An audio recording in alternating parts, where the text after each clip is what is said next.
All righty then.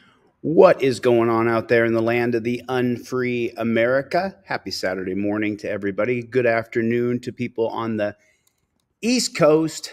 East Coast. We are going to go over a couple things today.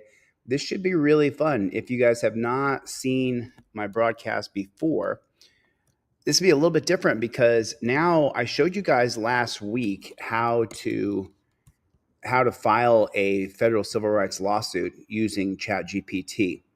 So I'm just doing a couple things on the back end over here. Forgive me if I'm not looking right at you real quick here. But today, what we're going to do this is super interesting.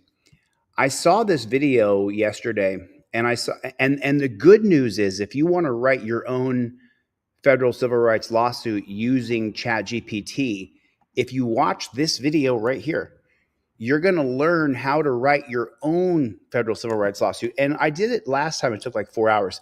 This is going to take like 30 minutes. Well, I mean, we're going to watch a little bit of the video, and then I'm going to go into detail of how to write your own federal civil rights lawsuit.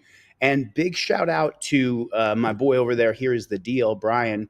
He put together some really good information for ChatGPT, and I'm going to show you guys every single step. Can you do me a favor? Would everybody hit the like button, double tap on your screen if you're watching this on your phone, and then put down in the comment section OTVO, which stands for Overturn Terry versus Ohio. Put it in the comment section if you would, pretty please. And we got Katie. I haven't seen Katie in a minute. Let's OTVO, Rancho Relaxo, Larry, Everett, Cope, Dog, and Dog is in the house. Jeff hates pigs. Jeff hates pigs. Having a kind of a bad hair day today. I gotta get a hair chopping. Let's see. Did anybody get a notification? Because we only have 30 people here, but it doesn't matter because I'm just gonna go. Remember, I'm outside of the YouTube algorithm. I haven't been working on YouTube every day for 2 hours, 3 hours a day. So it'll take a little while for us to get back into the algorithm, but it will happen again. So we will not stop. Mikey B is in the room. What's going on, Mikey? Jason, what is going on, my friend? That's a weird comment, Jason. That's a weird comment, bro. Steve Conkler, Captain Team DLZ. What's going on, my friend? Mad Hatter, how are you, my friend? Justin Bonner, what is going on? Good to see you. Good to see you. Cope Dog and Dog. All right.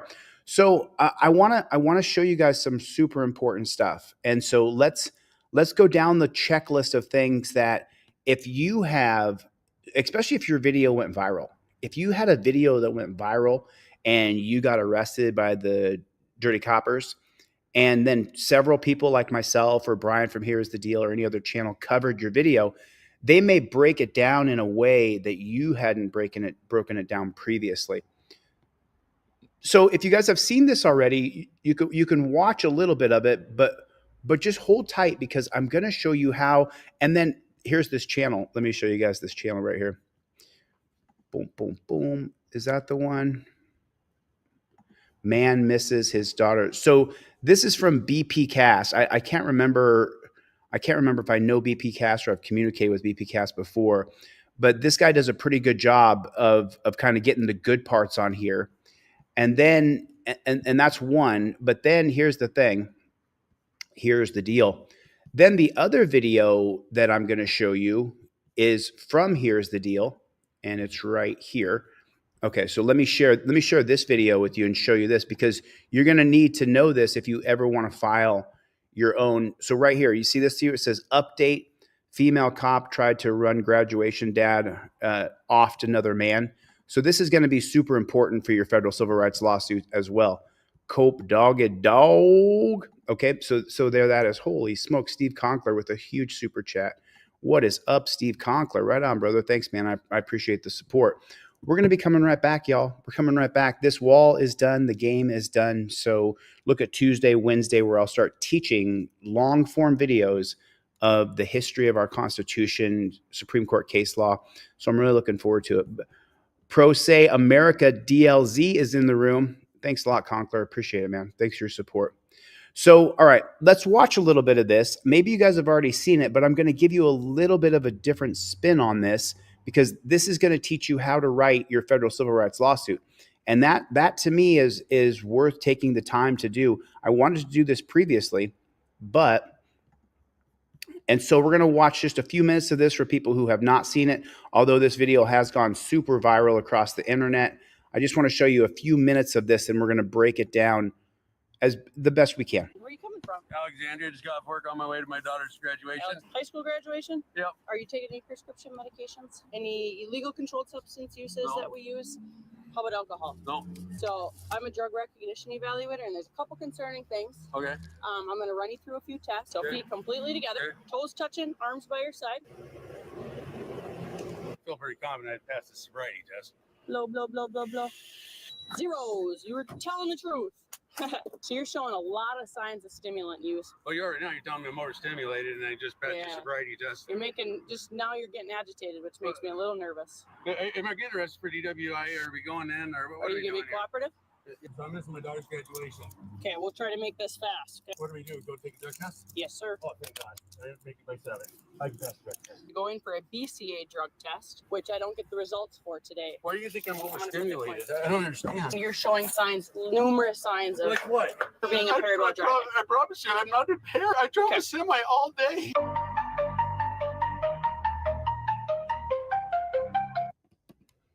Videos from Little Falls, Minnesota, where this guy got stopped. Yeah, I've seen BP Cast a couple times before. I don't really want the breakdown from him. I just want you guys to see what happens and the failures that he does by not using his rights, and especially pulling down the trifold and invoking his Fifth Amendment right. Figured I'd come in this way because I didn't want to be on the road. Oh, okay. Okay, I'm just going to go talk to my partner up here. You good? Yeah, I'm good. Everything? Okay, Yeah, you just hang tight, okay? Seems, Can I just see his DL? Yeah, he's very... Yeah. Yep. Let's see that. DUI in 21. Can you go up one? Is he on his valid? Going to his daughter's graduation. Brainerd. He missed it. Because he Unless he's going to that. Brainerd?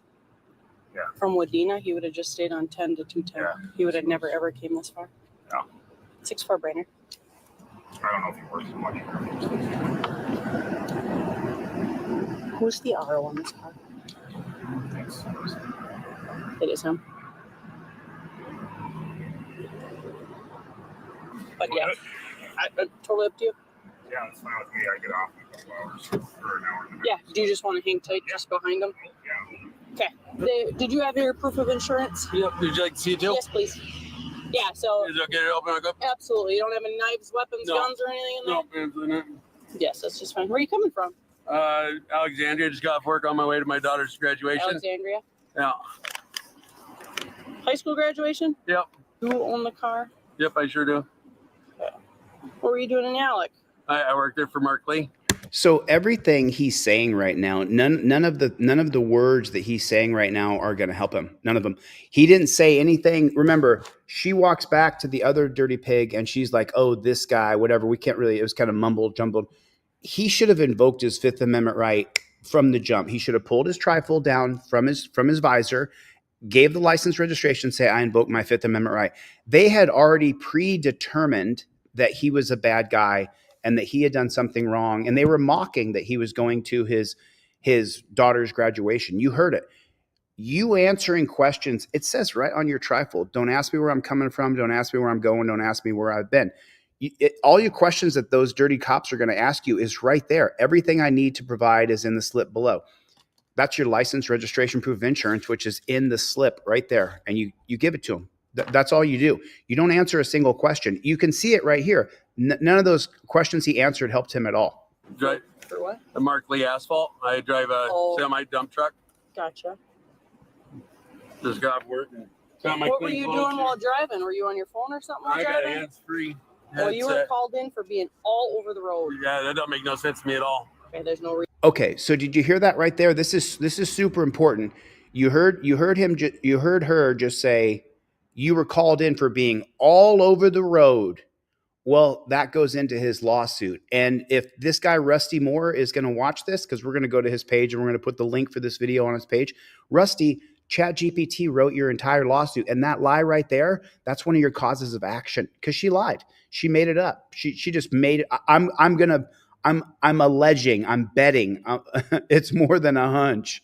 Reason that you would have been All over the road, or was never all over the road. Somebody Must be Josh, and it must be a prank or something. I don't know. I don't know about that. Yeah, I haven't been all over the road and had no issues. So. Okay. Are you taking any prescription medications? I take Adderall. When's the last time we took Adderall? When's the last time we took Adderall? As though she's your friend, as though she's your doctor prescribing to you. 6 o'clock this morning. How many milligrams is that? 30. 30. Okay. Last time we took Adderall. 6 o'clock this morning. How many milligrams is that? 30. 30. Okay. Once a day. Once a morning. 6. How about anything else? No. Any illegal controlled substance uses that we use? How about alcohol? No. Okay. So I'm a drug recognition evaluator, and there's a couple concerning things. Okay. Okay. So let me jump in real quick here. So just so you know, Rusty or Randy, is his name Randy Moore or Rusty Moore? I saw a question go through. Gio, good to see you, my brother. So here's the question, right? She said she's a drug recognition expert or evaluator. Well, Rusty's lawsuit, I'll take a look and see if it's Rusty or Randy.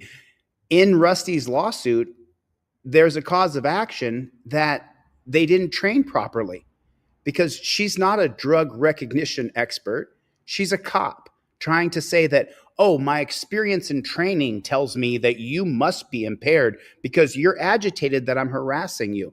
But just wait. I'm going to try to do this as quick as I can, so we're going to watch as much of this. I'm going to run you through a few tests. Okay. Your eyes are glossy, watery. If your driving conduct's being called in, I'm going to run you through some tests and make sure you're good to go. Okay? Any questions with that? No. If you want to, you can shut your car off. Oh, I'm not late for my daughter's graduation. What time's that at? 7 o'clock. Okay. Hopefully not. I still got to change into some clean clothes. You don't want to wear that? No. Okay, hands up. It is Rusty, by the way. So let me just jump in again here and just say something. As soon as you agree to do a field sobriety test, you agree to be under complete and total dominion of the JBTP. Put it in the comment section, JBTP. If you don't know what it means, ask somebody in the chat. JBTP. Put it in the comment section for me, please. As soon as you say, yes, I'll do field sobriety test, you start to play that game the little kids play. Say, oh, play, May, come out and play with me and bring your dollies 3, climb up my apple tree. You have to do exactly as they say when they say it. Okay, I'm going to have you take 9 steps just like this, but don't start till I tell you to start, okay? I'm going to have your fists, and you're going to go like this with your fist, but hold your fist like this until I'm done giving you the instructions, okay? And they sit there and patronize you and degrade you and demoralize you. Put your fist like this. Okay, now don't move them till I tell you to start. Hold your fist like this. So you're sitting there holding your fist like this while they're trying to explain directions to you, but they're not trying to explain directions. They want to see if you're going to hold your fist like this. And somehow that's an indicator of whether or not you're sober. Do never, ever, ever agree. I will take no tests. It's right on your trifold. I will take no tests. It's right there on your trifold. I answered all the questions for you on the trifold before it ever began. He starts answering questions and it doesn't do him a damn bit of good. Do you wear any knives or anything? No. Okay. I just quick pat because sometimes that's totally fine. People forget that they have pocket knives, especially if they do construction. I'm going to have you come back towards my I work 15 hours a day, so. Okay. So what time did you start this morning? At 6 o'clock. You started at 6? Yeah. So do you have to, where do you live? I live in Elbow Lake. Where's that? South of Fergus Falls. Okay, so do you have to drive to, is it in Alec or that's just where the job is That's today? I work right out of Alexandria every day. Every day? Yeah. How long of a drive is that? From Elbow Lake. Okay, I'm going to have you stand in front of my grill here, face your car. Okay. Any recent brain injuries? Now here it goes. Now here it goes. Stand in front of my car right here, and now I'm going to pepper you with a series of questions that you don't have to answer. It's on your trifold. I invoke my Fifth Amendment right to remain silent. You don't ever answer. And now she's ordering him around. Go stand over here. Go stand over there. And No. Concussions? No. Tumors? No. That you know of? Any lower body injuries that prevent you from walking? Or No. I won't have you doing any cartwheels, so you'll be okay. All right. Blind in either eye? No. Do you wear contacts? No. Okay. Just a couple questions I ask. Have you done field sobriety before? Yeah. Okay, so I may do stuff very similar, but I also might do it a little different from in the past. I'll explain everything. Okay. So you won't be guessing. If you have questions, just ask. Okay. And it's really sad because a lot of people really don't know that you don't have to take this test because this test. Relax right here. I'm gonna get my little stopwatch up. There you go. Yep, and just relax there. That's just the Adderall that you take daily. And vitamin C and a zinc. Why would you tell a cop anything about your medical history? Totally fine.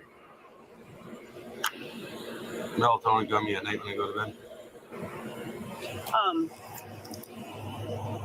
What was I gonna say? What I was gonna say. So next test, it's a Romberg test. So feet completely together. Oh Toes God! touching, arms by your side. Why? What I'm Why going to would? tell you to, Why would? when I tell you do to, this? you're going to Why- tilt your why head back would and you're you going do to this? close your eyes. Okay. While you do that, you're going to estimate the passage of 30 seconds. Okay. In your head, however you do it. Okay. When you believe 30 seconds has passed, you're going to tilt your head down just like you are now and open your eyes and say stop. Okay. Any questions Does with that? might be have to be that close? Can be that. They like have that? to be touching Okay. if you can. All right. Any reason that they would have to be apart? It just kind of feels a little weird. Yeah, 'cause we don't usually stand like that. Yeah. But for this test, yes, Okay. you stand like that. Okay. Any questions? No. So I tell you when to start, and you're going to tell me when to stop. Okay. Eyes open, closed. Eyes closed. Okay. Eyes Yep. closed. Okay. So I'll tell you when to start. I'll make sure. So nobody- if you can't close your eyes and put your feet in this position, well, then of course you're drunk or you're impaired or you're on drugs. They just created it. Remember, we didn't create any of these tests. The cops created them and said, "Oh, this proves if you're drunk or not. This proves if whether or not you're on drugs." You know what? I'm a drug recognition expert. I'm a drug recognition evaluator. We're past that now. They've created their own sets of policies, procedures, and protocols that don't include you. The only part of it that includes you is a way to lock you in a cage, put you in torture cuffs, impound your car, take you to the dungeon, and steal your money. But none of this has to do with truth, justice, transparency, honesty. This woman is a total tyrant. And we're going to get into it, but I want to show you how to write the lawsuit in 2 seconds here. Please comment. Okay, you can begin.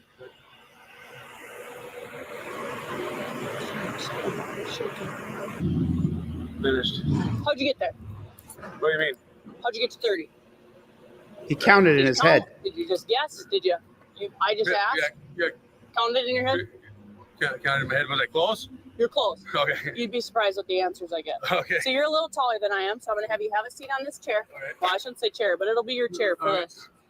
What I'm going to do is you're going to follow the tip of my finger with Okay. your eyes and your eyes only. It'll Okay. be going side to side. Try not to move your head side to side with it. Okay. Just keep your head exactly straight on, and you're just moving our eyes. Okay. Any questions with that? Nope. You said you're not blind in either eye? No, stigmatism, but I can see good enough to do this test. I got those too. Makes my contacts more expensive. See my finger? Yep. Jason. Okay. Relax your eyes. This next one's also an eye test. Okay. What I do is I make 2 big circles around your face. Okay. You're going to still follow the finger the whole time. Okay. Oh, it's just so annoying. And then can someone let just because know what JBTP means? Okay. So now let's get into it. So she has him do a bunch of tests and then he nails the We'll test. have a more dominant leg. You're going to raise it approximately 6 inches off the ground, just like mine is, completely flat. Okay. Arms by your side, Okay. looking at the tip of your toe with your eyes, Okay. counting out loud 1001, 1002, 1003, 1004, and so on until I tell you to stop. Okay. While you're doing it, try not to sway, try not to hop, and keep those arms by your side. Okay. Any questions? No. Okay. And whichever foot you decide, that's fine. Okay. You just start whenever, and I'll tell you when to stop. Okay. Okay. 1,000.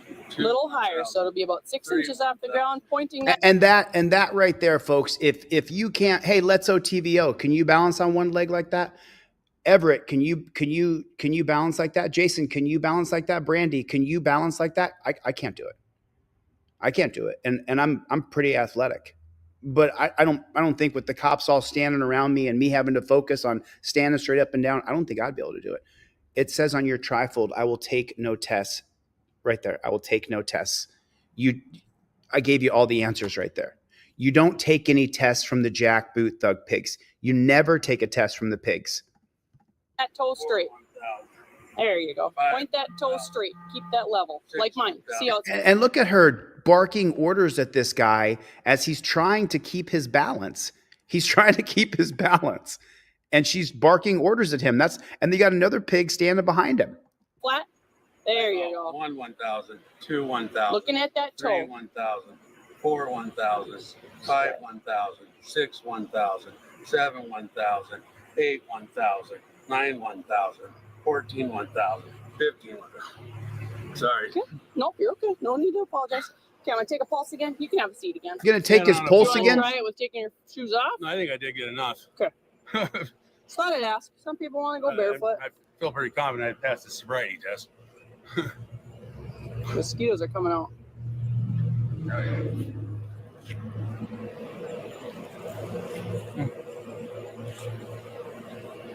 Anything alcohol wise today No. or in the last 24 hours? Anything in your mouth? No. Stick your tongue out. So I get lied to every day, so we'll just knock that PBT out. How's that sound? Cool. Sound good? As she snorts her Did we have snot. a DWI in the past before? She said, "Did we? Why? And this is the other part that really just chaps my ass." Thanks, Steve Conkler. Thanks, Steve Conkler. I appreciate your support, dude. So why does she say, "Did we have a DUI in the past before? Did we do this? Are we taking any prescription medication?" We are not on the same team. You are a dirty JBTP trying to take me to a dungeon. You're not we. You and I are not the same. I would never sign up to be a pig. And you're a leech, a parasite. That's the reason you signed up, because you can't do anything else. If they had any other skills, they would do those skills. What was that one for? Drugs or alcohol? Drugs. What was that? Okay. And then he told her that he got a DUI previously for chemicals. Is that your drug of choice? And would you I mean, choice? Was that your drug of choice? No. Wasn't your drug of choice? When's the last time we used meth? July 7th, 2020. 2020.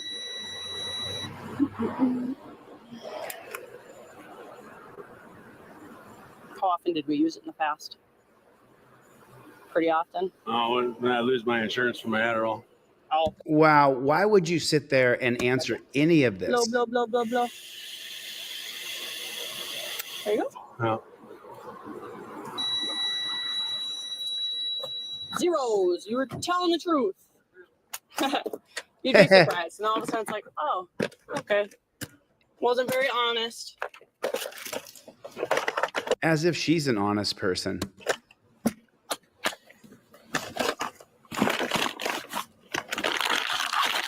When you lose your insurance for Adderall.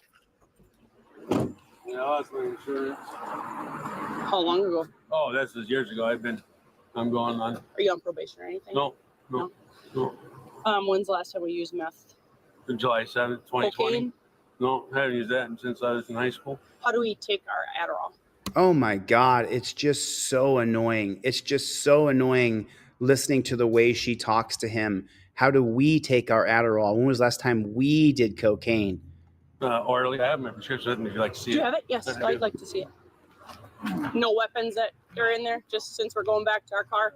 Since we're going back to our car, I mean, just so you know, her name is Megan Bowser. That's her name. Hey, Megan, you're getting sued, honey, because ChatGPT wrote his whole lawsuit from top to bottom. I'm going to show you guys exactly how ChatGPT wrote the lawsuit. You're going to be so stoked. Grab my backpack, is that okay? That's absolutely fine. Yep. Which, by the way, Just I already did this work last night. I'm just going to show you the steps so it doesn't take 4 hours to show you guys how to write your federal civil rights lawsuit. I'm going to ask you again. No drugs or Absolutely anything not. in No, I get drug tests. I got Class A. I drive commercial vehicles. So, Okay. So you take this how often? once a day. Once a day? How many do you get prescribed? 30? What day is it today? The 31st. So how come we have a tab and a half? Probably because on the weekend maybe I felt like taking a half tab instead of a whole one. Did we just take a half tab today? Tonight? Not tonight. No, I haven't had one since. Wow, the plurality she uses. What did we do? What are we doing? Okay. So Sorry to hear that, Metal Mama. Tomorrow morning. I don't like take them in the morning. So. okay. With my metformin. What's a metformin? Oh yeah, I forgot to tell you, I'm on metformin too. What's that one for? Diabetes. Oh, okay. So we're supposed to take it every day. We're supposed to. And this was prescribed in April 17th, right? Yeah. So do we not take it every day? Sometimes on the weekends, or I just take it have one. I don't have work, so Okay. weekends I kind of relax and just veg Boy, out. for being a drug recognition expert, she sure is stupid when it comes to Adderall. So I've had it Chill. over. Just chill. I don't need to be so focused on the weekend. Yeah. So that's I get it. been filled over a month and a half ago, and Yeah, I see that. I still got 1.5 left. So I saw that. Can we stay out of our pockets though? Can we stay out of our pockets? She already patted him down. You're about to lose your mirror. yeah, deer hit me. Ew. How did we use the meth in the past besides just that one? Dude, it's just so annoying. I'm gonna frickin' burst. So okay, so now here's what I did. Here's how I wrote. I've got ChatGPT open, I got the lawsuit done. Here's the step-by-step process. So what you first want to do, and I'll open the screen big so you guys can see it. You don't need to see my face here. So the first thing I did is I wanted to investigate and find out a little bit more. And then it says right here, as you go down the line, you can get the transcripts here. But I got a little bit of information. Here's the original video. Do you see this? The blood doesn't come back for like 2-3 months.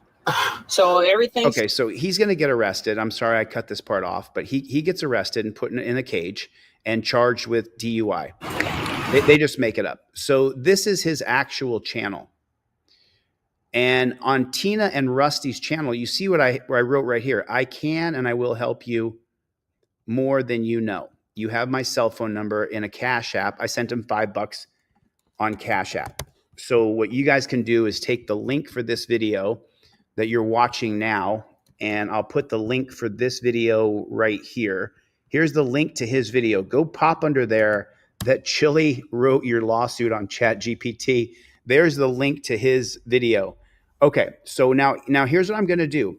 Now I don't know Rusty at all. I don't know anything about him, right?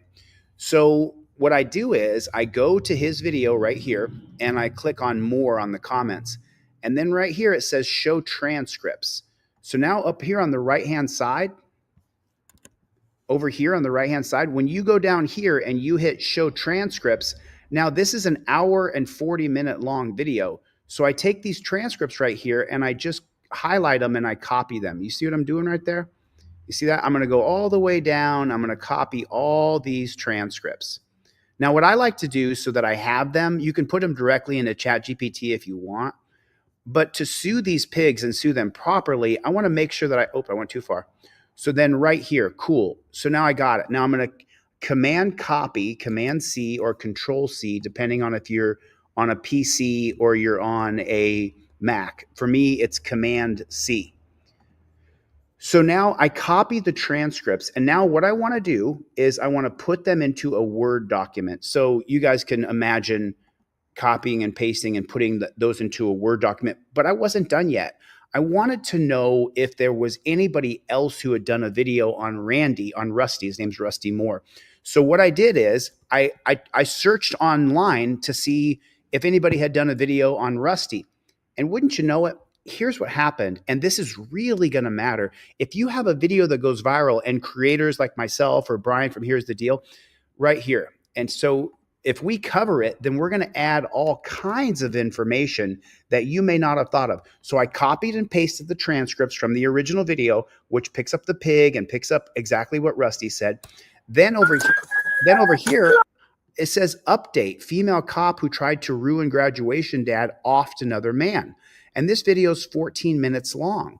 Now, Brian from Here's the Deal, what he does is he adds a lot of context. He'll add, well, let me just show it to you. That way you guys can see the reason why I added this other video into it. I have a very, very important follow-up for you. This is an update from yesterday's video that I just uploaded. Ruthless cops knew he was sober, but tormented him anyway which follows the story of Rusty, who's getting his life in order. He's been sober for over almost 5 years. He's working hard, 70 hours a week at a job he really doesn't like as a truck driver. He's got a Class A license. He's trying to help his daughter, who's a valedictorian, who's about to graduate from high school on this day right here. And he gets off of work. He's on his way to wash up and dress up so that he could attend his daughter's graduation. And then he gets hemmed up by Megan Bowser from the Minnesota. Megan Bowser. So Brian here from Here's the Deal, he added a little context from the Minnesota State Trooper's office. And Megan has him blow triple zeros. The guy is clear, ties him that literally you just can't make up. You could, but you'd have to be a psychopath to do it. And then it makes you think, what other things is Megan Bowser involved in? And let's go ahead and pull up her picture. I've got a photo of her right here within the video. What other thing is Megan Bowser involved in that we need to know about? How many other people has Megan hemmed up? How many other people are sitting in prison right now because of her tyrannical actions when she knows, or she's got a really good idea that the person she's messing with is innocent? Okay, so Brian added a ton of context there. You guys heard it. So now what I want to do is I want to escape from this. I want to go down here and I want to show the transcripts right down here. You see where it says show transcripts right down here? It's right there in the dialogue box. He's got 25,000 views on this, April 18th. Rusty is even more. I think I called him Randy in the title of my video. Sorry about that. Become a channel member. And then as I keep going down in this box right here, it'll say show transcriptions. And there's the transcription right over here on the right-hand side. Did you see that? See, not only did he add the name of Megan Bowser, he also added the name of Zach Goins. Zach Goins is the other one. So I'm copying. There it is. Okay, cool. Control copy. Cool. Now I'm going to take those transcripts right there and I'm going to paste them into a Word document. Cat's here, everybody. Say hello to Cat, everybody. Good to see you. So now look what I've done. For you to write a federal civil rights lawsuit using ChatGPT, all I've done so far is copied the transcripts from the original video and copied the transcript from a journalist who listed out the names of the cops, the names of the police department, and a fun fact that she murdered somebody previously, this cop Megan Bowser did. Now let me show you the ChatGPT conversation and let me show you the lawsuit that ChatGPT drafted. Let's get into it. You guys are going to love this. You're going to absolutely, you're going to absolutely love this because this right here proves to you that you don't have to be super smart. All I've done is copy and paste two transcripts from the original video and then from the follow-up video from Brian at Here's the Deal. Check this out. Okay, so let me go to the beginning of the conversation. I did this last night so that I could show this to you guys today. And here's the entire lawsuit. I'm going to make the words as big as I can. Okay. Let me see if you guys can see it. Okay, cool. So I started off with the prompt and I said, if Noah Feldman wrote Rusty Moore's lawsuit, are you ready to begin this fun game? So if you guys don't know who Noah Feldman is the Harvard professor who is the foremost constitutional law scholar in America. What is up, Playboy? Right on, man. Thanks, Sevenfold. I appreciate you, man. You know, and by the way, I love you guys who have stuck with me as I have been not going live. Thank you guys for staying with me. Wanda, thanks for sticking with me. I appreciate you guys. I really do. Thanks. I know I haven't been here because I've been working on this board game, but I just want to say thank you to people like Sevenfold and to Steve and to Jennifer and to Cope Dog and to Let's OTVO and so many of you guys who have just stayed with me because I have been doing nothing but working in the back end. But let me finish the lawsuit. Forgive me for getting a little bit distracted. I'm a human being. So now Noah Feldman is the editor of the Harvard Law Review at Harvard. And so now I talk to ChatGPT a lot. And so ChatGPT says, Playboy, I'm locked in and ready. Let's play the game. If Noah Feldman wrote Rusty Moore's lawsuit, then we're talking about velvet glove daggers, academic fire with constitutional flair. You want to start with the preamble, the allegations, or you want me to give you a Feldman flavored opening salvo? Something like, In a matter that tests the the tinsel limits of federalism and the credibility of civil authority, plaintiff Rusty Moore files this action not merely as a personal grievance, but as a constitutional rebuke against state conduct that offends both law and legacy.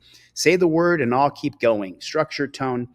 And then I said, first, this was the Little Falls Police Department. The two cops' names are Megan Bowser and Zach Goings. They arrested Rusty Moore wrongfully. Let me upload the transcripts of the body camera footage. Are you ready for me to upload the file? Now, all that file is that I uploaded was a copy, and I put it into a Word document, and then I hit the plus little button in the bottom of the chat box of ChatGPT, and I uploaded the transcripts. I've done no brain work other than knowing who Noah Feldman is and telling ChatGPT, I want you to write me a lawsuit as though you are the constitutional law scholar from Harvard, Noah Feldman. So then ChatGPT says, okay, great. And then I always ask it, are you ready for me to upload the file? You want to prompt it so it knows what you're doing. Copy that. I'm ready. Go ahead and upload the file with the body camera transcripts from Little Falls PD. Once I have it, I'll start crafting Feldman-style legal masterpiece tailored to highlight the wrongful arrest by Officer Megan Bowers and Zach Goings. Let's build something sharp, scholarly, and scorching. Drop the file when you're ready. So then I put it right there, Rusty Moore transcripts. You can see it. I put it in there. And then it took 3 seconds, and ChatGPT said, got it. Transcripts reviewed, characters in place, and tone locked in.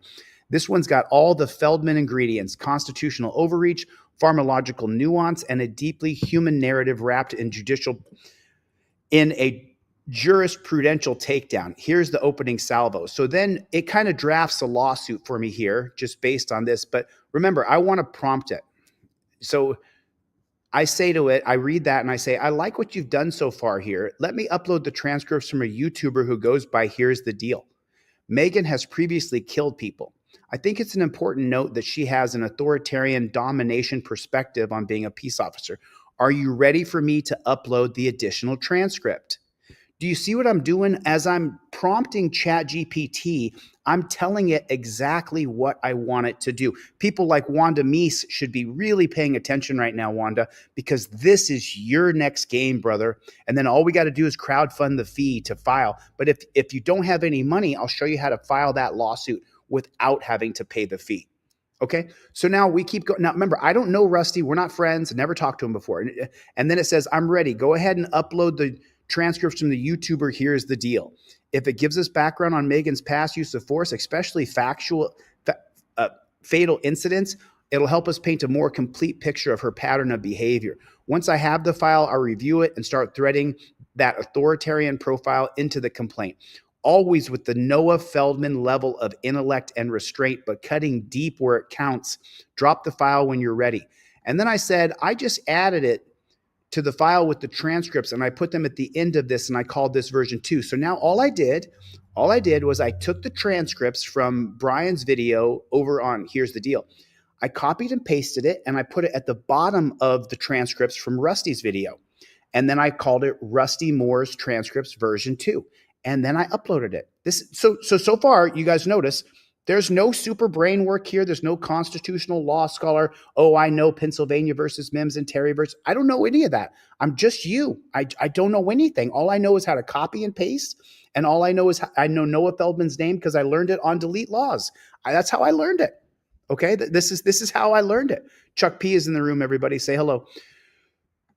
Steve Conkler, you still here, buddy? So then I say, I added it to the file with the transcripts here at the end. And then he says, got it, Playboy. I see exactly where this is going. With this additional material, especially the part showing Megan Bowers' prior history involved in a fatal shooting of Charles Bangs, we now have more than just misconduct. We've got a pattern of authoritative dominance under color of law, coupled with her use of drug recognition evaluator credentials to override field sobriety evidence. We can frame a compelling 1983 claim that blends constitutional analysis with a pointed indictment of her character and history, Noah Feldman style. Here's how we open section 2, factual allegations of Rusty Moore's lawsuit, scholarly, sharp. Okay, so now there's 6 sections to a lawsuit. The first one is the introduction. The next one is factual allegations. So then it breaks down. Now, look, you can read these and you should, Rusty Moore is a licensed commercial driver. He was stopped by Megan Bowers and Zach Goings. Moore voluntarily submitted and passed tests. Officer Bowers conducted is not an isolated incident. In 2022, she fatally shot a man named Charles Banks. In the present case, Moore, who had no drugs in his system apart from prescribed dose of Adderall, was denied the opportunity to attend his daughter's graduation. The arresting officers, particularly Bowser, sought to interpret Moore's lawful behavior through a punitive lens rooted in subjective suspicion rather than constitutional standards. Now, don't get me wrong. I can write. I can't write like that. I can't, especially on my first draft. I would be sitting there trying to figure out which words to put in my lawsuit, and I've written several, but I still wouldn't be able to draft it this good. Look how good it is. Look how clear it is. You don't have to wait around for someone to help you. You can do it all completely on your own. Okay, so then we keep going down the line here. The body camera footage and transcripts reveal repeated admissions that Moore showed no actual signs of intoxication, yet the officers pursued prosecution anyway, undergirded by a narrative that appears more performative than evidence-based. And then he says, do you want me to keep going with causes of action section, or should I line up a few footnotes and citations to give the full Feldman legal academic depth? Just say the word. And then I wrote this for you guys. I says, yes, I think we keep going on the causes of action. There are 6 parts to a federal civil rights lawsuit. How many parts have we done so far? I'm just showing you guys so you understand. And now right here, because I wanted to teach you guys, it's going to say we're on track. In a standard 1983 lawsuit, there are 6 major sections. Caption and introduction, opening statement. We nailed that in the first Feldman flavored intro. It sets the tone, frames the issues, constitutional terms. Second part of the federal civil rights lawsuit, jurisdiction and venue. We previewed it briefly in structure, but we can flesh it out fully in the next if needed. Factual allegations. We just did this, incorporating the full narrative, including the prior shooting of Charles Banks and unlawful arrest of Rusty Moore. Soon, the next one, soon, is for causes of action. This is where we will go now. We'll lay out each of the claims under Title 42, 1983, and the specific constitutional amendments violated. 4th, 14th, possibly 8th if we want to argue conditions of confinement, but that's optional. Injuries and damages is the 5th part. Coming up next, where we lay out the actual physical, emotional, financial, and constitutional harm down to more. And then the 6th part is the prayer for relief, demand for judgment. Final section, what Rusty Moore wants from the court, declaratory relief, compensatory damages, punitive damages, attorney's fees. So then it says, are you ready for me to drop in section 4, causes of action, in Feldman style, fire, or want his jurisdiction and venue first for the sake of completion? Yes, let's go ahead and move on to the causes of action with the full Noah Feldman fire, copy. And then it writes it out, causes of action. Plaintiff Rusty Moore was seized without probable cause or reasonable suspicion of the 4th Amendment as incorporated through the 14th Amendment. Officer Bauer and Goings lacked any articulable facts suggesting Moore was engaged in criminal conduct. Field sobriety tests were conducted and passed. A breath test registered zeros. Moore was fully cooperative, disclosed his lawful prescription medication, and exhibited no behaviors inconsistent with lawful conduct. Notwithstanding, this defendant, Bowser and Goings, subjected Moore to an extended roadside detention, field interrogation, and ultimately an arrest, not based on observable impairment or scientific evidence, but on Officer Bowser's discretion use of a drug recognition evaluator credentials to override the facts. Such seizure, prolonged unnecessarily and unsupported, constituted a direct violation of Moore's rights to be free from unreasonable searches and seizures under the 4th Amendment. Here's the second count: false arrest and false imprisonment. Plaintiff was arrested and confined without a warrant. All objective indicators, including clear sobriety, passing tests, and a valid medical prescription. Moore's overnight detention resulted from a fabricated impairment charge based on vague observations rather than lawfully obtained evidence, violating his liberty interest in both the 4th and the 14th Amendment. And then here's count 3, violation of substantive due process. Substantive due process. The defendants deprived plaintiff of liberty and property, including the ability to attend his daughter's graduation and maintain employment. Officer Bowser acted under the color of law to enforce a personal authoritarian interpretation of medical compliance rather than applying a neutral legal standard. The arrest and incarceration were the products of unreviewable discretion masquerading as expert evaluation, in which plaintiff was denied any meaningful opportunity to contest his detention before being jailed. Count 4, a Monell claim. The conduct of the officers reflects a broader custom, policy, or practice within the City of Little Falls Police Department, or of deferring or discretionary suspicion-based policing in the absence of legal causes. The city failed to adequately train, supervise, or discipline Officer Bowser, who has previously been involved in the use of deadly force, including a fatal shooting under questionable circumstances involving Charles Bang. This failure to discipline and supervise has emboldened Bowers to operate with impunity, as evidenced by her disregard for evidence, her willingness to escalate lawful interactions into criminal allegations, and her misuse of drug recognition evaluator status to justify constitutional seizures. Now, so far, you guys have seen. I have not done anything fantastical here. How are we doing? Give me a 5 by 5. You guys can hear me okay? Give me a 5 by 5. Oh yeah, LaSween machine. This is gold. This is gold right here. This is absolute gold. Okay, so far you guys have seen all I've done is copy and paste 2 transcripts, but we're not done. We're not done. Refresh your page, Jennifer. Let's see if that works. Okay, so let's keep going here on Rusty's lawsuit, who I've never met. Count 5, retaliation for protected conduct. At multiple points during the encounter, plaintiff protested his innocence. In response to these protected expressions, Bowser escalated the situation and dismissed his pleas. Plaintiff's First and 14th Amendment right were violated when he was punished for, not for conduct, but invoking his dignity and asserting his constitutional protections. So now you want me to follow this section 5 with injuries and damages, or pause and refine anything in the first section? Say the word. And then I said, well, I want to add another cause of action. The cops claimed they got a call that Rusty was driving all over the road. I don't believe them, and I think that's a lie. Would that go under causes of action or under general facts and allegations? Great question, and you're onto something here. If we're calling out the officers lied about receiving a call as a pretext to initiate a stop, here's how that breaks down. It goes in general facts and allegations. We absolutely should add the factual allegations section. The alleged tip or call is supposed to be the justification for the stop, for initiating the stop.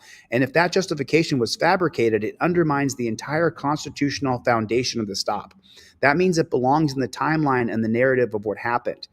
We'd add language like, upon information and belief, the claim that plaintiff was reported for erratic driving was either false, fabricated, or so lacking in credibility that no reasonable officer could have relied upon it as the basis for a legal stop. We can go even stronger if we want to say that Bowser invented the call or knowingly acted on a false premise. So now we add another count, another cause of action, which is fabrication of evidence, malicious abuse of process, and that's U.S. Code 42, 1983 against Megan Bowser. On information and belief, the defendants fabricated or exaggerated the existence of a third-party report alleging plaintiff was driving erratically. No credible record of such report has been produced, and the alleged driving behavior was not observed by any officer before the stop. The stop was initiated on a false premise, and the fabricated claim became a central justification for the subsequent arrest and prosecution. This use of false information to justify and criminally processing constitutes a violation of the 4th and 14th Amendment right and an abuse of legal process designed to punish rather to investigate. Want me to revise the factual section? Yes. Now that we've added that, let's move on to the section, which is going to be section 5, injury and damages. Rusty's daughter graduated valedictorian. See, I misspelled it. Of her high school. He can't ever get that back because she took away from him because she claimed that she was a drug recognition expert by some stupid pig class she took. I want to make sure that we truly nail down the injuries and damages are irreversible and permanent, and therefore a high monetary compensation is going to be essential. And ChatGPT says, copy that, Playboy. We're dialing in section 5, injuries and damages, with precision, heart, and that Feldman style of gravity. This section has to sting, not just because Rusty Moore was wronged, but because his loss was irreversible, deeply personal, and inflicted under color of law for no just cause. This is where we hit hard and demand real compensation. And so then it adds it into section 5 in injury and damages right here. You don't need to know section 5. You just, well, you're learning it now, so you're gonna. just do it exactly as I'm showing you. As a direct proximity and result, goings, and so then it goes on here, no court order, no amount of explanation, no legal remedy can restore that moment, a milestone lost forever, to punitive suspicion and unchecked discretion. Moore also suffered the indignity of public arrest, overnight detention, and exposure to unnecessary state violence despite being cooperative. The wrongful arrest further jeopardizes Moore's employment as a commercial truck driver, placing at risk his Class A commercial driver's license, his income, and his ability to support his family. Plaintiff continues to experience emotional distress, anxiety around law enforcement, sleep disruption, a reputational harm in his community, all stemming from illegitimate branding of him as a drug-impaired criminal when in fact he was sober and compliant. The conduct of Bowser, who relied on discretionary credentials as a self-proclaimed drug recognition evaluator to override science, evidence, and constitutional boundaries, amplifies the need for meaningful accountability. Because these damages are ongoing and because the constitutional harm involved cannot be undone, plaintiff seeks compensatory damages. Okay, so now, hold on a second. Now, what I want you to do when you are using ChatGPT to write your federal civil rights lawsuit is this next part right here. This is important because you're going to have to go through this when you go through the court system. So let me show you what I said right here so that you know how to copy it. And so what I asked ChatGPT, yes, I think we move on to prayer for relief here. What would you imagine the monetary damages would be for a wrongful arrest when you're on your way to your valedictorian daughter's high school graduation? Let's play with some numbers and see what the appropriate number is. Okay, so now let's do that with care. In a civil rights, especially in 1983, monetary damages are based on actual harm, emotional distress, and punitive needs. Here's how we break that down for Rusty Moore, a man stripped of a once-in-a-lifetime moment, humiliated without cause, and professionally endangered by a cop with a known record of aggressive, unchecked power. Let's play with the numbers. Compensatory damages for emotional distress, missed valedictorian graduation. This alone justifies $250,000 to $500,000. Courts recognize that emotional damages tied to family milestones carry weights. You see that? And we added that in from Brian's deal over it. Here's the deal. Overnight incarceration plus trauma added another $50,000 to $100,000. Employment risk, CDL. Commercial driver, if the job or suspension is confirmed, $50,000 to $150,000 depending on income and recovery time. So the subtotal for those three is $750,000. Punitive damages designed to punish outrageous conduct and deter future abuses. The officer's prior fatal shooting of Charles Bangs and the deliberate misuse of drug recognition status support a large award. Against Bowser, personally request $1 to $3 million.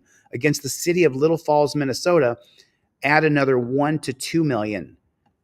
$2 to $5 million so far. Standard for legal fees, which is, well, I mean, can we charge a legal fee? I'm sitting here writing this on ChatGPT, but maybe another $50,000 to $150,000. So 2.5 to 6 million, depending on how you swing it. Now here's the prayer for relief right here. You see that? And so the prayer for relief is just Rusty Moore respectfully requests the court enter the judgment in favor against all defendants, compensatory damages of $750,000 and not less than $3 million for punitive damages, declaratory relief declaring that the actions of the defendants violate constitutional rights, attorney's fees, and then any further relief the court deems proper. Okay, let me know when you want to run this into a Word document. And then I say, I think $6 million is a good number. Copy that. $6 million it is. Let's make it official. Here's your finalized section 6 with the numbers locked in. Prayer for relief, and then they up punitive damages to $5 million against Megan Bowser. Cool. Let's put it all together and put it in a Word document. Put sections 1 through 6 together. There it is right there. Okay. The full draft for Rusty Moore's civil rights lawsuit complaint 1 through 6 is formatted and structured. Would you like it as a Word document so you can download it and hand it off? Or do you want to make any edits before that? I don't think that the lawsuit ends with prayer for relief. I believe that Rusty has to sign it and there has to be a signage page. Is there something after that? Edited. Okay, cool. Done. I've added count 7, failure to enter. So then I put right here, I like it. Did we add in there? Was there a failure to intervene? Was there another police officer on the scene who should have intervened and stopped this crazy woman from arresting him? And then ChatGPT says, yes, I've added count 7, failure to intervene, and included facts showing Officer Goins was present, aware, and failed to act to preserve the unlawful arrest, making him complicit under a 1983. Let me know if you'd like to export this now as a Word document. And then I said, did we add the pig shack, the pig department that these two pigs worked for? Did we add the chief of police at that pig department that failed to train them properly or overtrain them, where she said she was a drug detection expert or something like that? Done. I added Little Falls Police Department and named Chief Pamela Smith as a defendant. Can I tell you something real quick? I did not know that Pamela Smith was the chief of police of the Little Rock, Minnesota Police Department. And we want to add John Doe's 1 through 5 as well. But I didn't know Pamela Smith was that person. But ChatGPT looked it up online and found out the name of that pig was Pamela Smith. I like it. Let's take the entire lawsuit. Let's not skip any of it and put it into a Word document with a beautiful caption at the top, and make sure we list the federal district court where Rusty could file the lawsuit, and make sure that we leave a blank space for Randy's personal information. And then there it is right there. There it is. Now, when you download this bad chicken, there's going to be some errors, right? So you're going to have to sit there and you're going to have to sit there and fix it. You're going to have to go, well, you didn't add the prayer for relief. You're missing the general facts and allegations. You got to go over it. I did this last night. The entire thing took me about 70 minutes to get the transcripts from the Here's the Deal channel, to get the transcripts from Rusty Moore's video, and then to do a tiny, tiny bit of research. I'm just not showing you every single thing, but now let me show you the federal civil rights lawsuit that Rusty Moore. Here's the link to Rusty's channel. Do me a favor, go over to Rusty's channel. Here's the link for Rusty's video right here. If you would please go over to Rusty's channel and tell him to email me or call me, and I will send him over the lawsuit that ChatGPT wrote. And if he needs help crowdfunding the $405, we will do a fundraiser and we will crowdfund. There's the link right there to Rusty's video. Please tell him Delete Laws has written your lawsuit. It's ready to go. Let me show it to you. It's just that simple. Let me show it to you. So this is going to be actually version 3. I had to sit there and say, oh, you're missing prayer for relief, because sometimes artificial intelligence will leave out sections, whole sections. And you're like, what the fluck? How did you leave out the entire section? But they do. So now let me show you this right here. Version 3. This is version 3. There it is right there. Let me see what you guys can see, and I'll zoom in on this bad chicken for you guys. There it is. Okay, you guys can see it perfectly. Now here's the entire lawsuit. So Rusty, if you're watching, my brother, here's the lawsuit that, and remember, I did not write this. I prompted ChatGPT.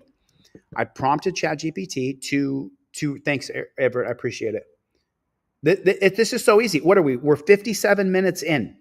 We already watched a lot of his video, and I showed you how to prompt ChatGPT to sue these dirty pigs. I showed you. Carol, I just showed you guys how to file a federal civil rights lawsuit. It's unbelievable. Now let's go over the federal civil rights lawsuit that ChatGPT wrote for Rusty Moore. We're suing Megan Bowser, Zach Goings, in the city of Little Falls.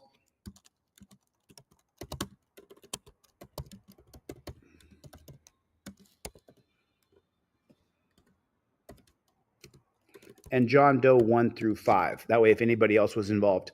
Defendants. Complaint for violations of civil.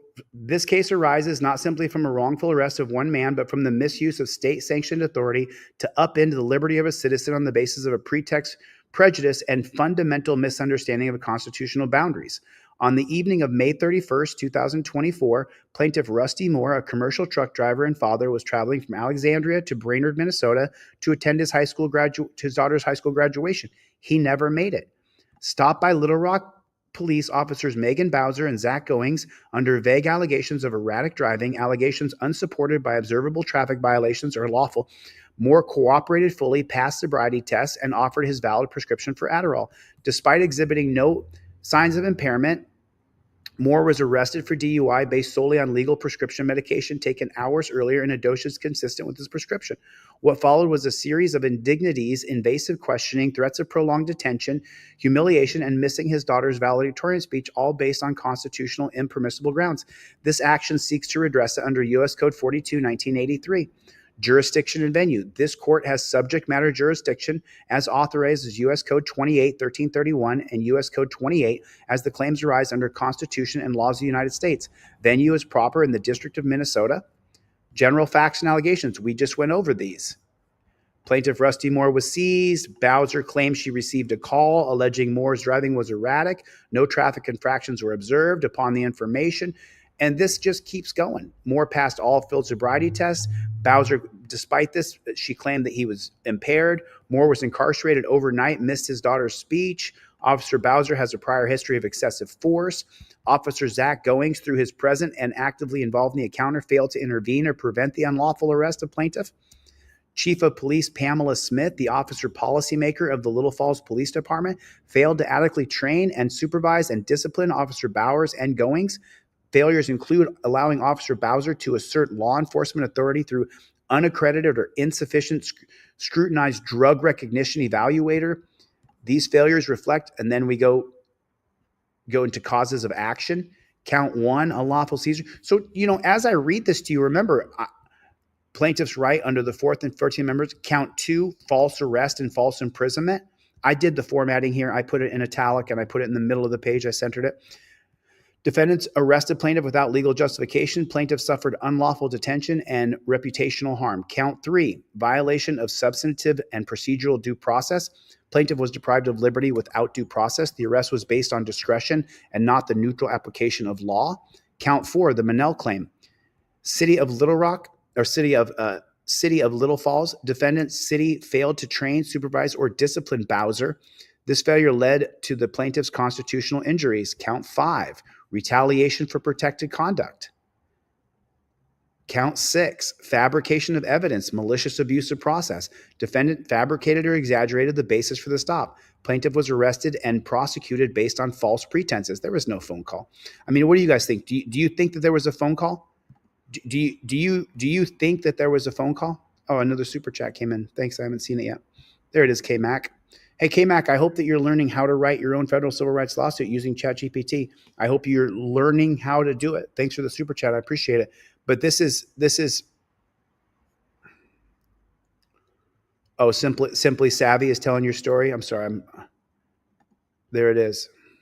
Oh yeah. Look at everybody's stories. You guys go ahead and put in the comment section what happened to you, why you're here, how come you're here on this page now, because there's so many people who have stories of cops who have absolutely cheated them.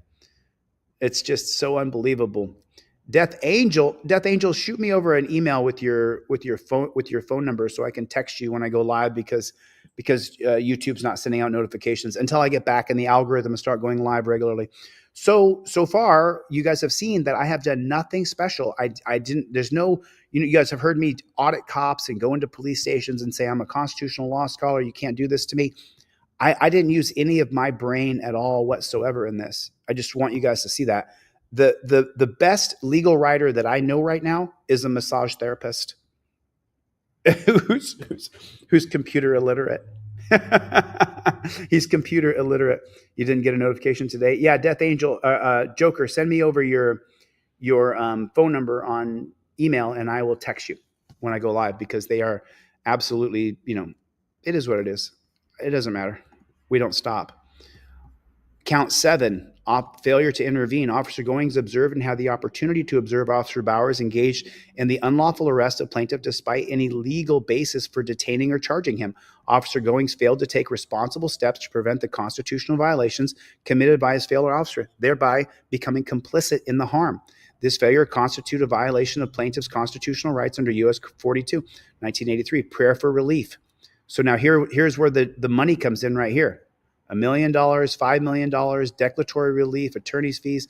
There it is right there. That's the entire lawsuit. There it is. Then instead of, they had it like this, but what I did is I got rid of those boxes and I added the line. I just didn't get rid of the boxes on this one, but that's what I did. And now I'm going to save this bad chicken as number 3. There it is right there.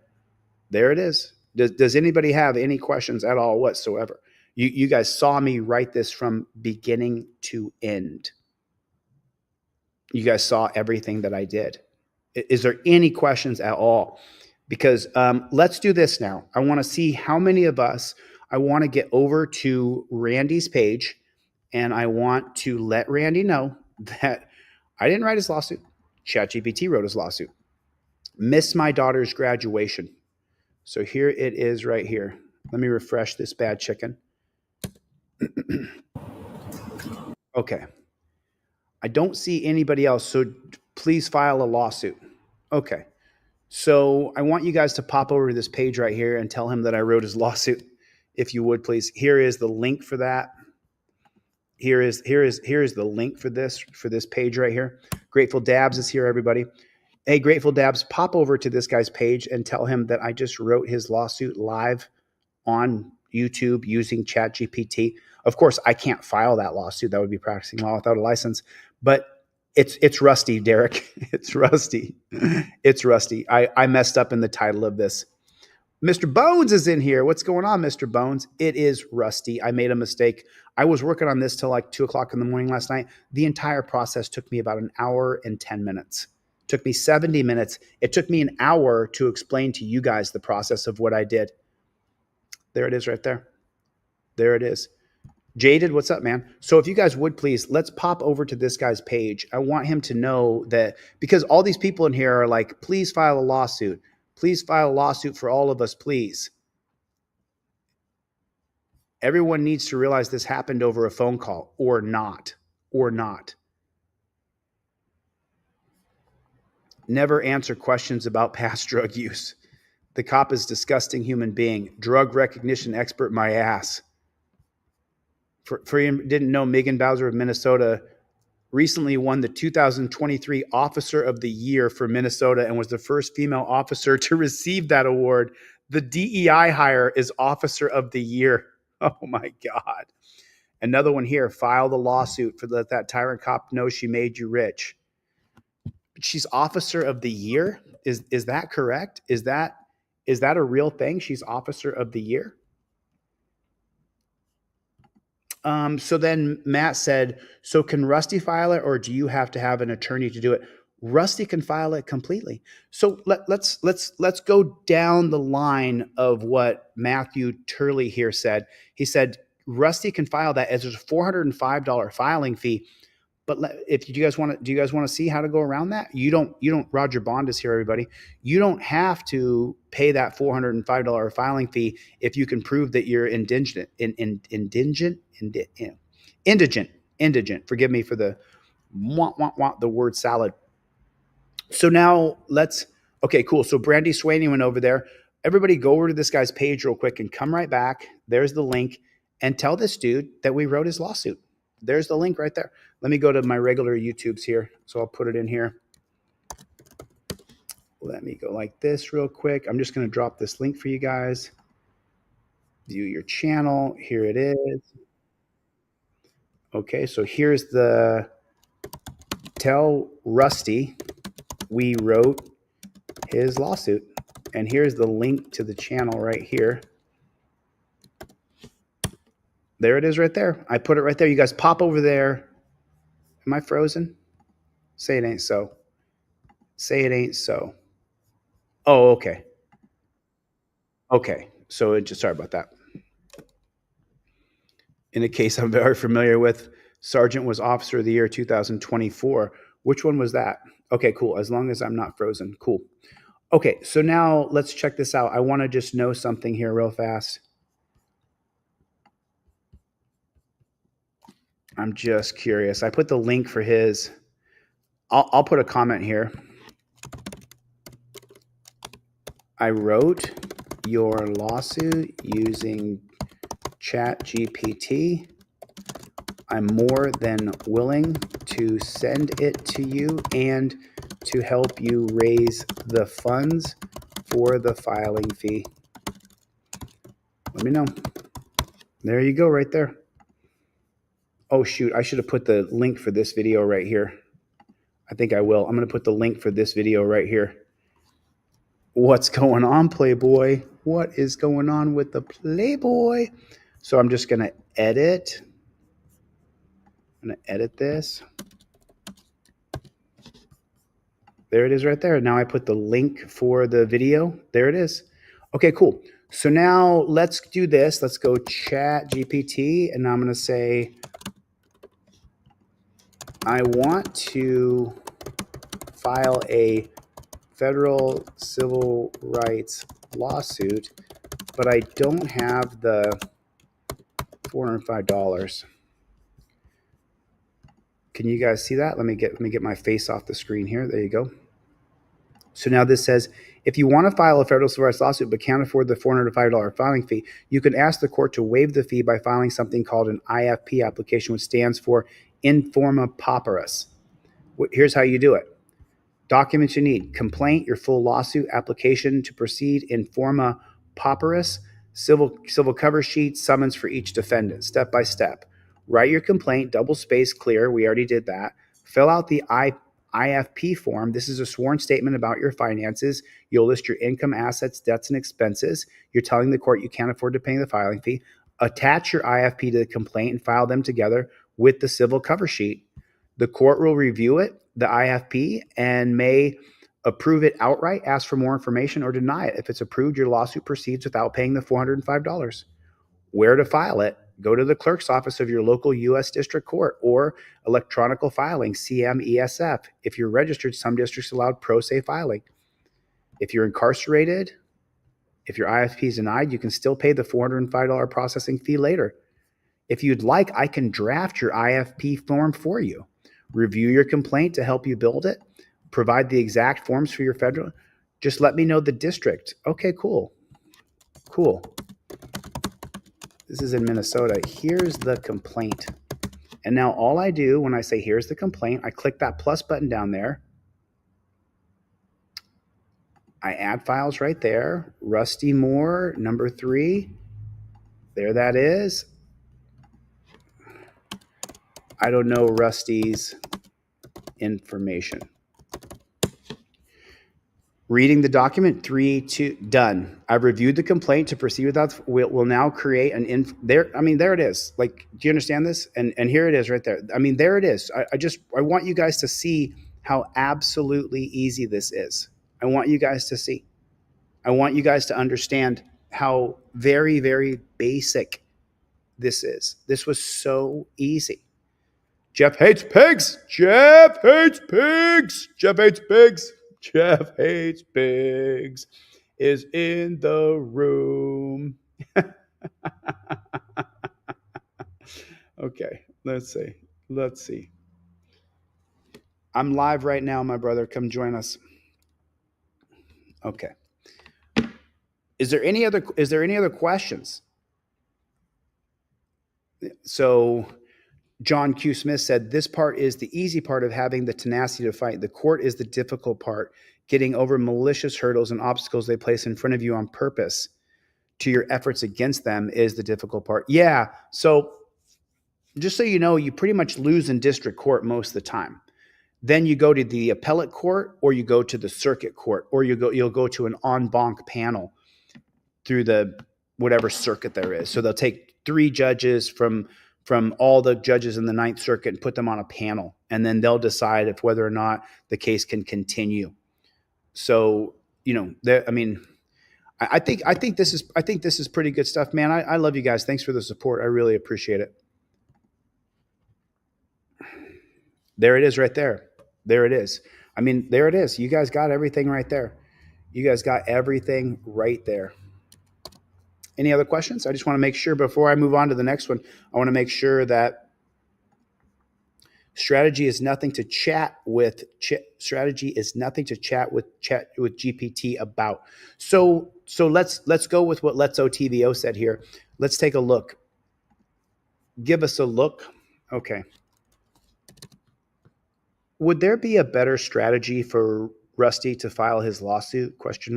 Is there anything in the lawsuit that shouldn't be there or should be there as far as strategy?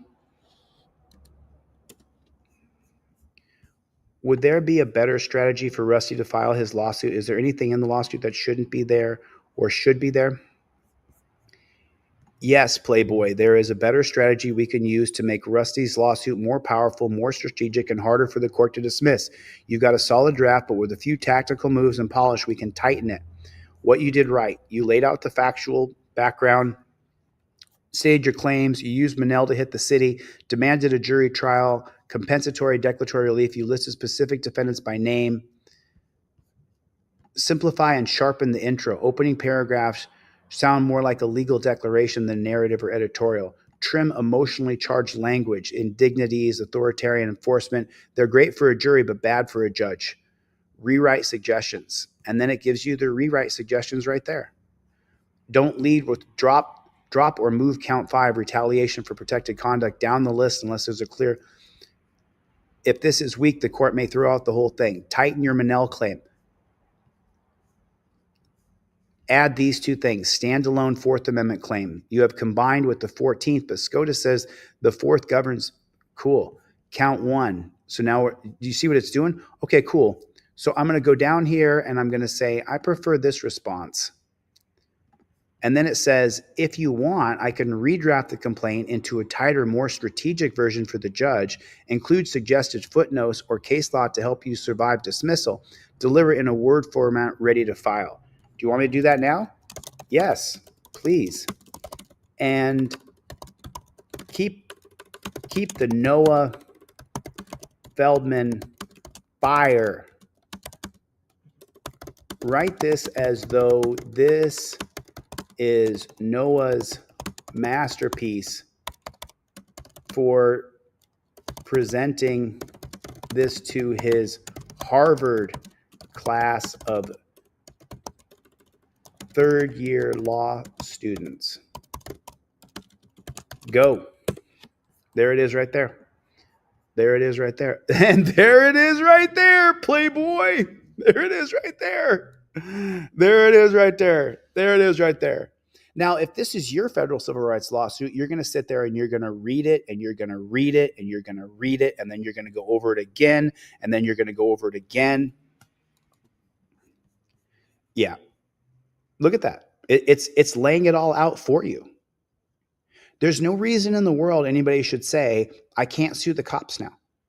You should be suing the cops. You should be using, look what it's doing. It's writing the entire thing out from top to bottom. And it's strengthening the claims. I mean, look at that. Look at that. How absolutely unbelievable is that? You're seeing it happen right in front of you. Let me open this bad chicken big so you guys can see it.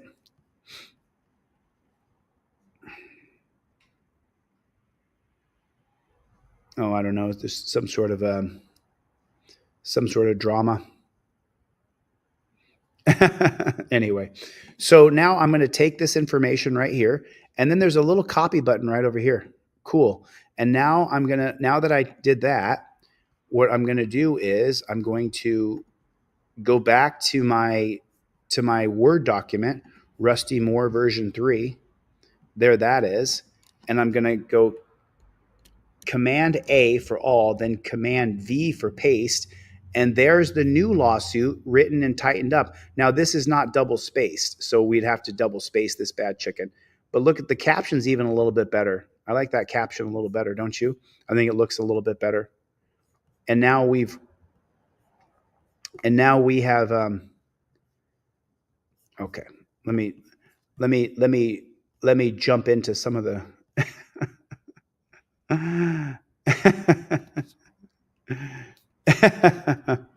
yeah.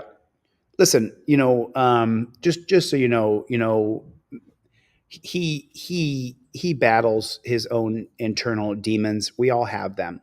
He battles some of his own internal demons. I understand why you did what you did, Greg. I get it. So, Mr. Bones, one night of sleep, get 24 hours of rest, man. I'll be live again tomorrow morning about this time. So in 24 hours, Mr. Bones will be back. He's probably just going through something right now. You know what I mean? Oh, there it is. There's Mad Hatter. Thanks for sharing and caring, Chili.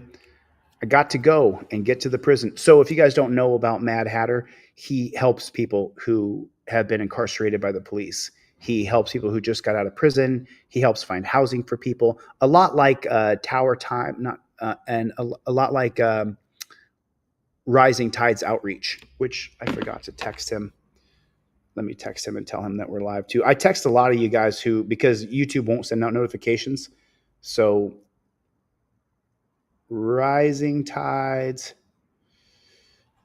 Hey, Lou, I'm live right now. Someone just reminded me of you, so I'm sending you a text. There it is. There it is. Look, John Q, you don't need Adobe. You just need someone like, listen, I have sat on the phone with so many people this week and helped them through ChatGPT because I can't do it for you. You have to do the filing. You have to do all that stuff, but I can help you be your AI tutor. I can help you all day long. There's nothing wrong with me tutoring people in artificial intelligence. So it's like, Soy Leal is here, everybody. Soy Leal is here.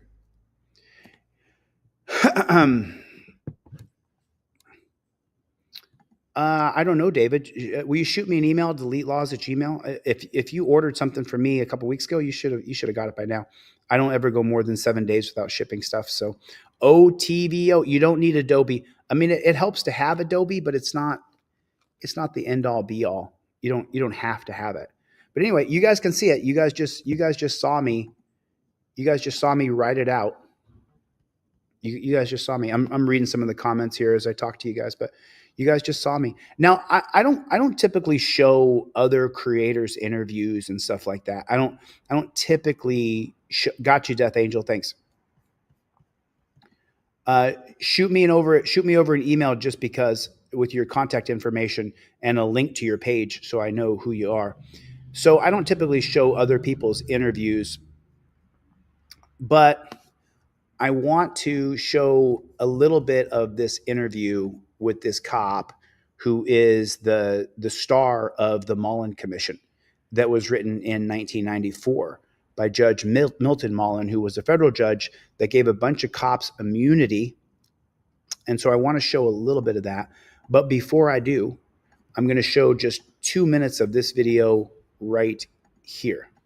New at 10, Ridgeland's police chief responding tonight after his department received criticism on social media. Yes, due to a body cam video showing a shouting match between an officer and a man he pulled over. 3 Side's Nathan Lee joins us after speaking with Chief Brian Myers.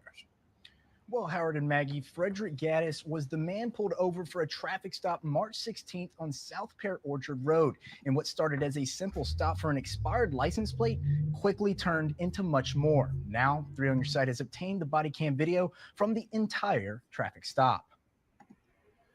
There's been a video that has come to light that highly edited and also clipped and also taken out of some of it was switched around.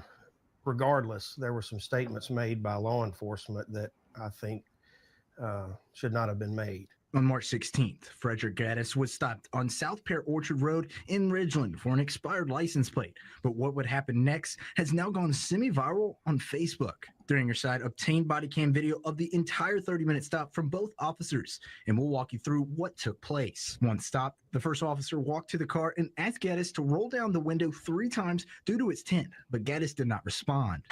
Can you roll his back window down for me? Then when the officer asked him to get out of the car, he did.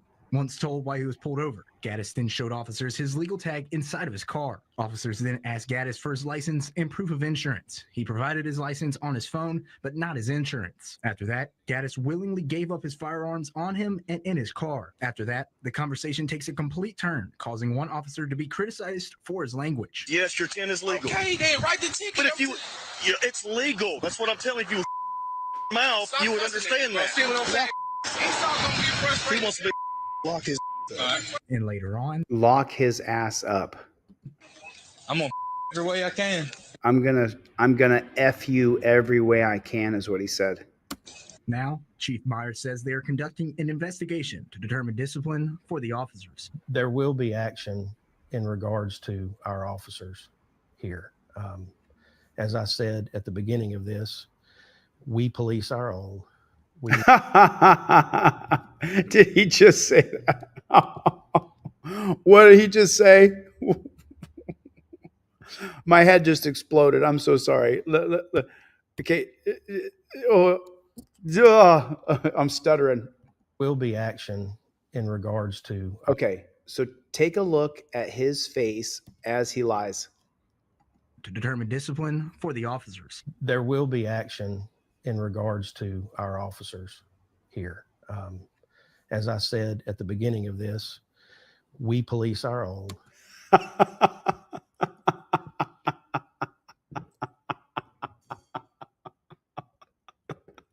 We police our own.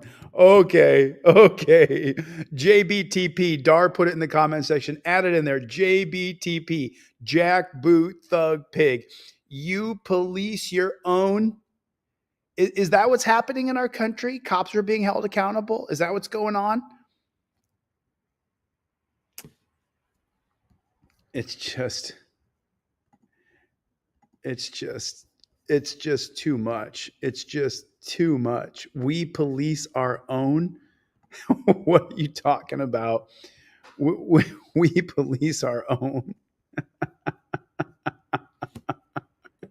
He's such a lie. Such a lie. Put it in the comment section. JBTP, Jack Boot Thug Pig. He's such a liar. It just makes me sick. We make sure that everybody's behaving and acting professionally. Now, Chief Myers did not go into detail about what the discipline could be and said they handle these situations in-house. We also want to point out that we have been trying and will continue to try and get in contact with Frederick Gaddis to get his side of the story. Nathan Lee, 3 on your side. Bond is set for, yeah, whatever. You're just a lion pig. A video that is. It's just so frustrating to hear these cops sit up there and lie the way they lie. It is just so frustrating to me. All right. There's a few videos I wanted to show, so I'm going to run through them right now. Let me just go ahead and upload a couple more here. Okay, so it's time to toughen up is what this one is called. And this is from ACAB on Reddit.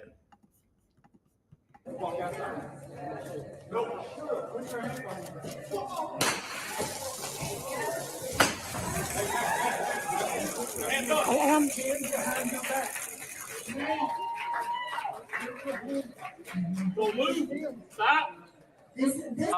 Are you really doing it? Really?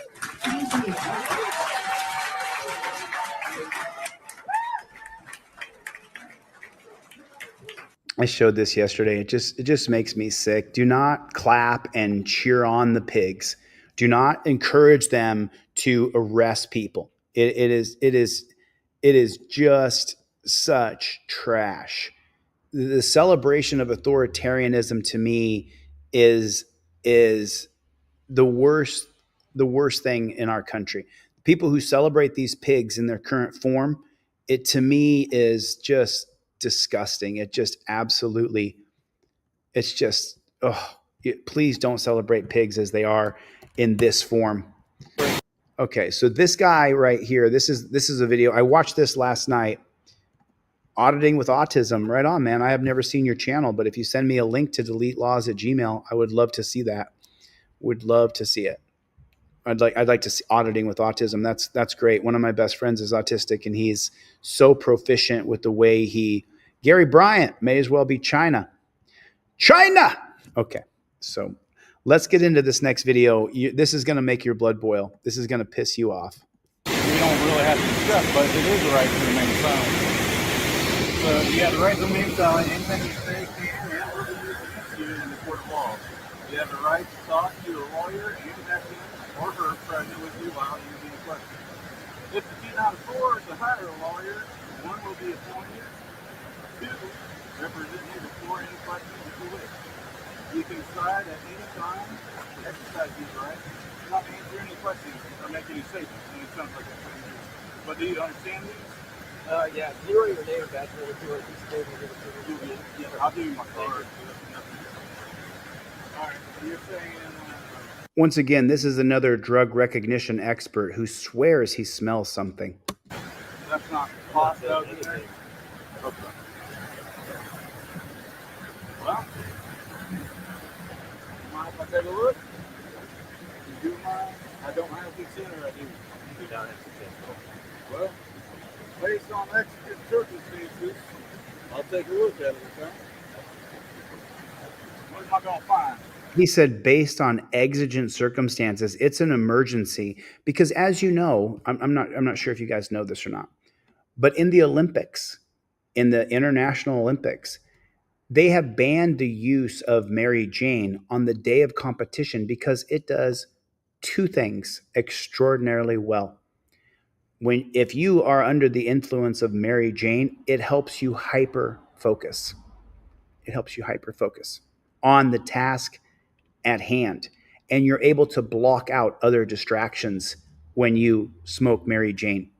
That's the findings of the International Olympic Committee. So they banned Mary Jane on the day of competition. So if this guy was going down a river and was with Mary Jane, then he would be more focused. He would be more dialed into what he's doing. And so the cop is now going to say it's exigent circumstances. He's training another little pig. So he's going back and forth and looking to the other pig over his shoulder. And look at this. Look at the smug look on this pig's face. Based on exigent circumstances, he's got tattoos of trees on his arms. He's just such a douchebag. The guy is such a douchebag. No, you don't have consent to search. And now look what he does. Watch his behavior. This is just disgusting. Based on exigent circumstances. You see, based on exigent circumstances. I'll take a look at it, okay? Based on exigent circumstances, I'll take a look at it, okay? What am I going to find? Now, hold on, real quick. And then the pig laughs. The pig he's training laughs. What am I going to find? Now, hold on, real quick. If we're going to do it like this, then we may end up taking a ride. You know what I'm saying? Is there anything in there that may poke, harm, or hurt me? For my safety, dude? He's not answering any questions. You have to say the words, I invoke my Fifth Amendment right. No, yeah. I mean, safety-wise, dude. You don't have like a razor blade in it, right? Alright. If you will, sir, will you walk up there a little bit, give me a little bit of space? Take your time, okay? And don't go in your life vest at all. Thank you.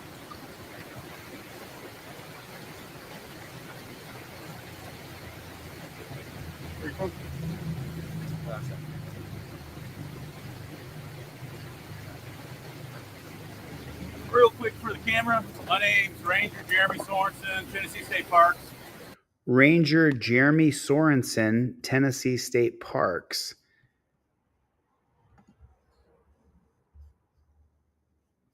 So, you see this right here?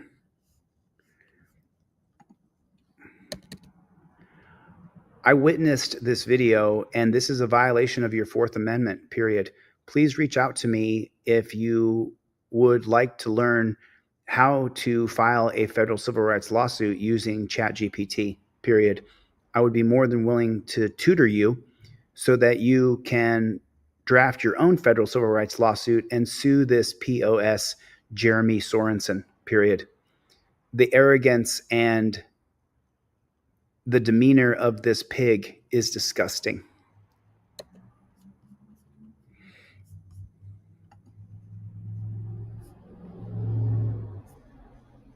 Right out now, I got this gentleman detained. It's smelling like marijuana right here, so we're going to go through that. He's not wanting to show me, so.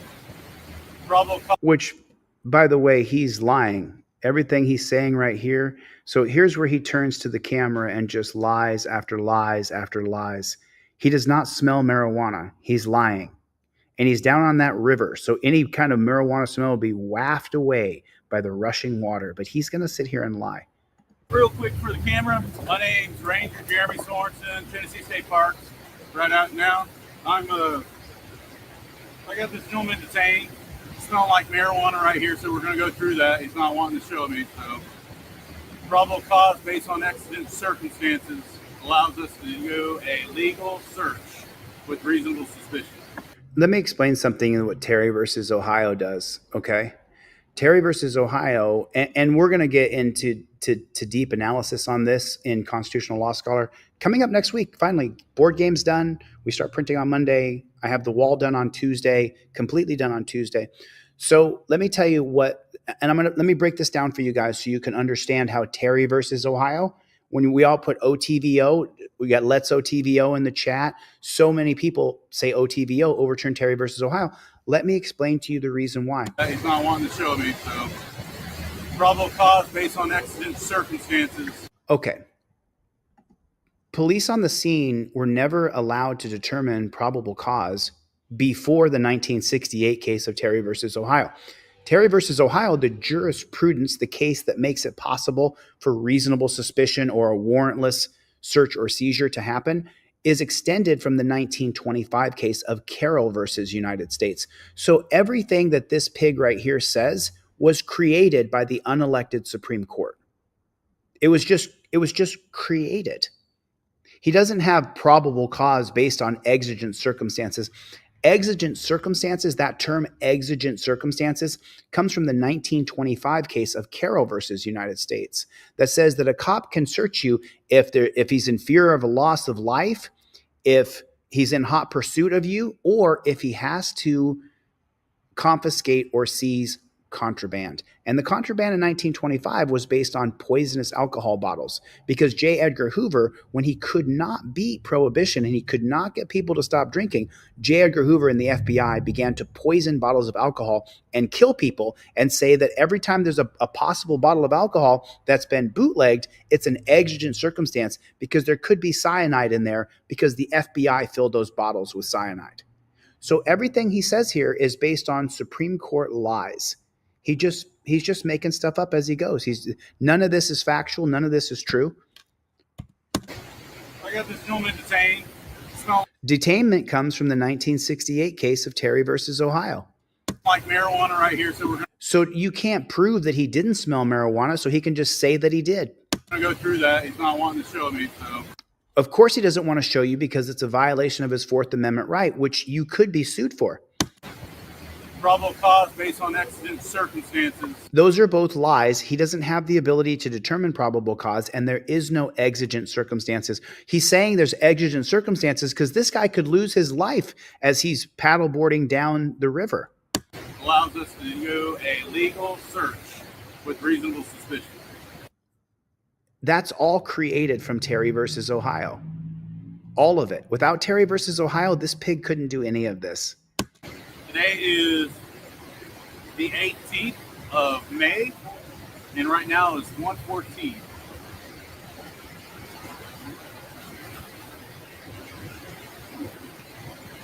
I don't know how they do the is that?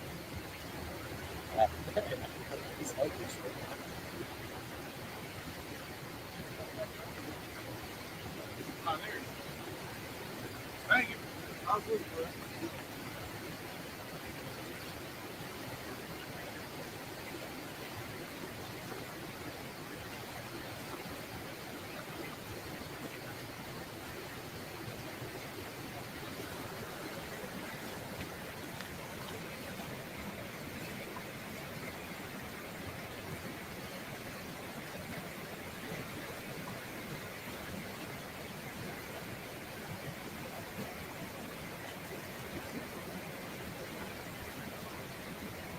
Just pickles, huh?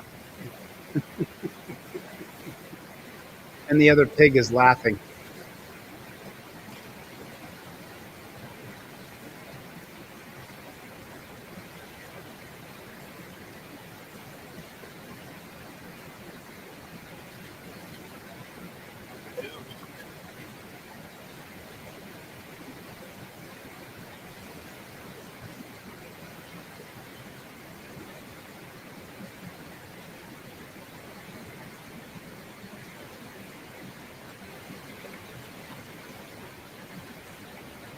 Not much room in that also.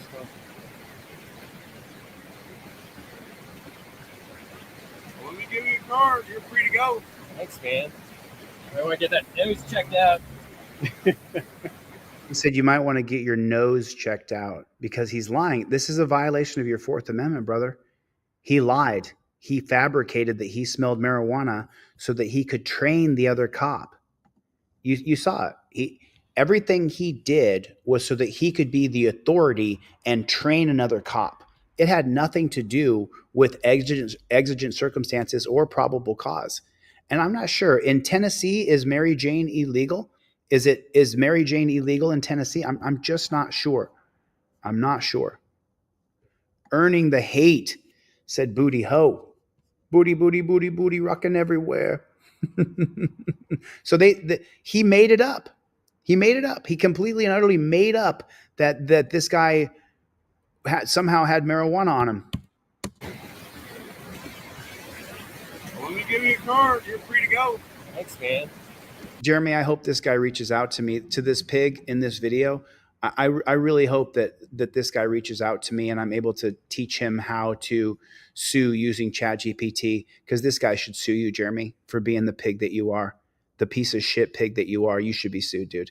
This guy should be sued and be sued all the way. I want to get that nose checked out. Let me give you my badge number.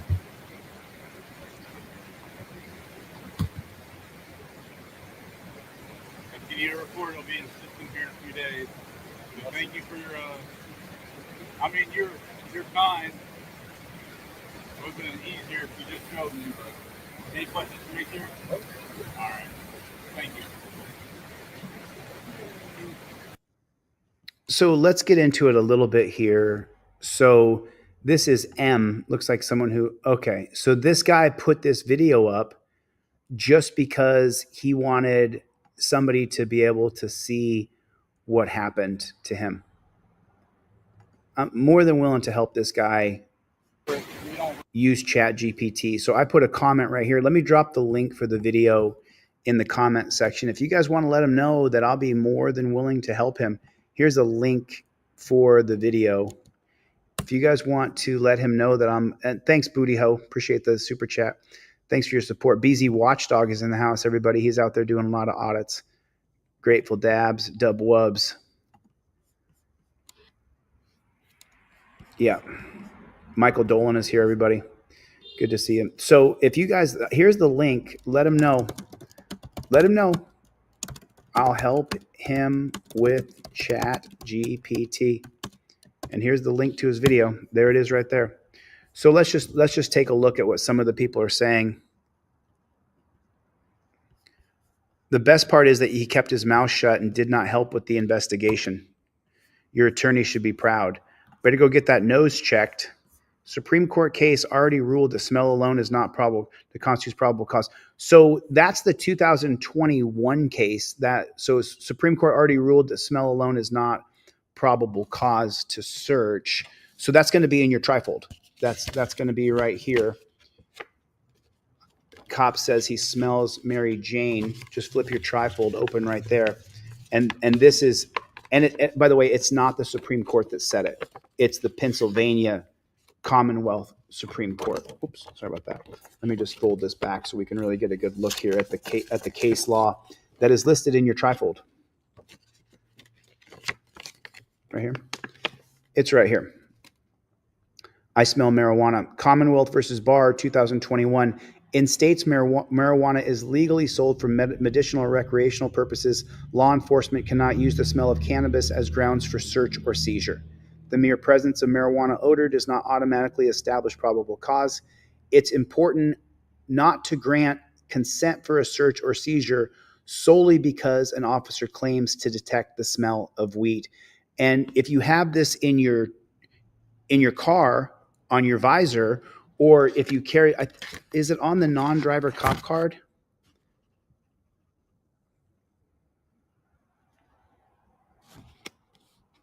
I don't have it on the non-driver cop card. On the next iteration, I will. Okay, so there it is right there. But you guys can see it. Now, if you're in a car, but let's check something real quick. Let me see something here real quick. We'll read a couple more of these. Not a Tennessean, but still unhappy to see this. Officer, shame on you for abusing your power. So there's a lot of people here that chimed in. Okay. So now let's go like this. We're going to go over to ChatGPT real quick. And now we're going to type in here. Does the state of Tennessee sell either medicinal or recreational marijuana?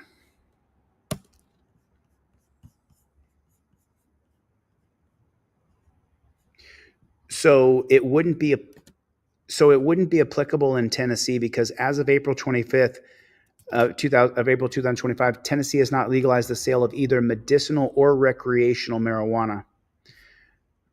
Recreational cannabis remains illegal in Tennessee.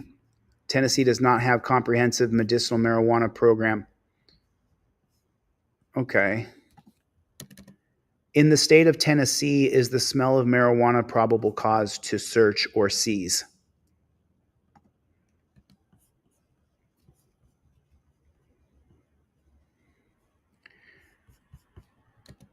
In Tennessee, the smell of Mary Jane, let me open this, sorry if you guys couldn't see it. In the state of Tennessee, the smell of Mary Jane can contribute to establishing probable cause for search, but is not sufficient on its own. Oh, you see that right there? So his Fourth Amendment was violated easily.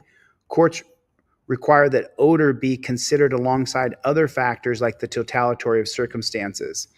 This means that while smell may be a factor, additional evidence or context is necessary to justify a warrantless search. For instance, in the 2024 case of State versus Andre Juan Lee Green, the Tennessee Supreme Court held that a drug-sniffing dog alert combined with other suspicion factors provided probable cause for a vehicle search.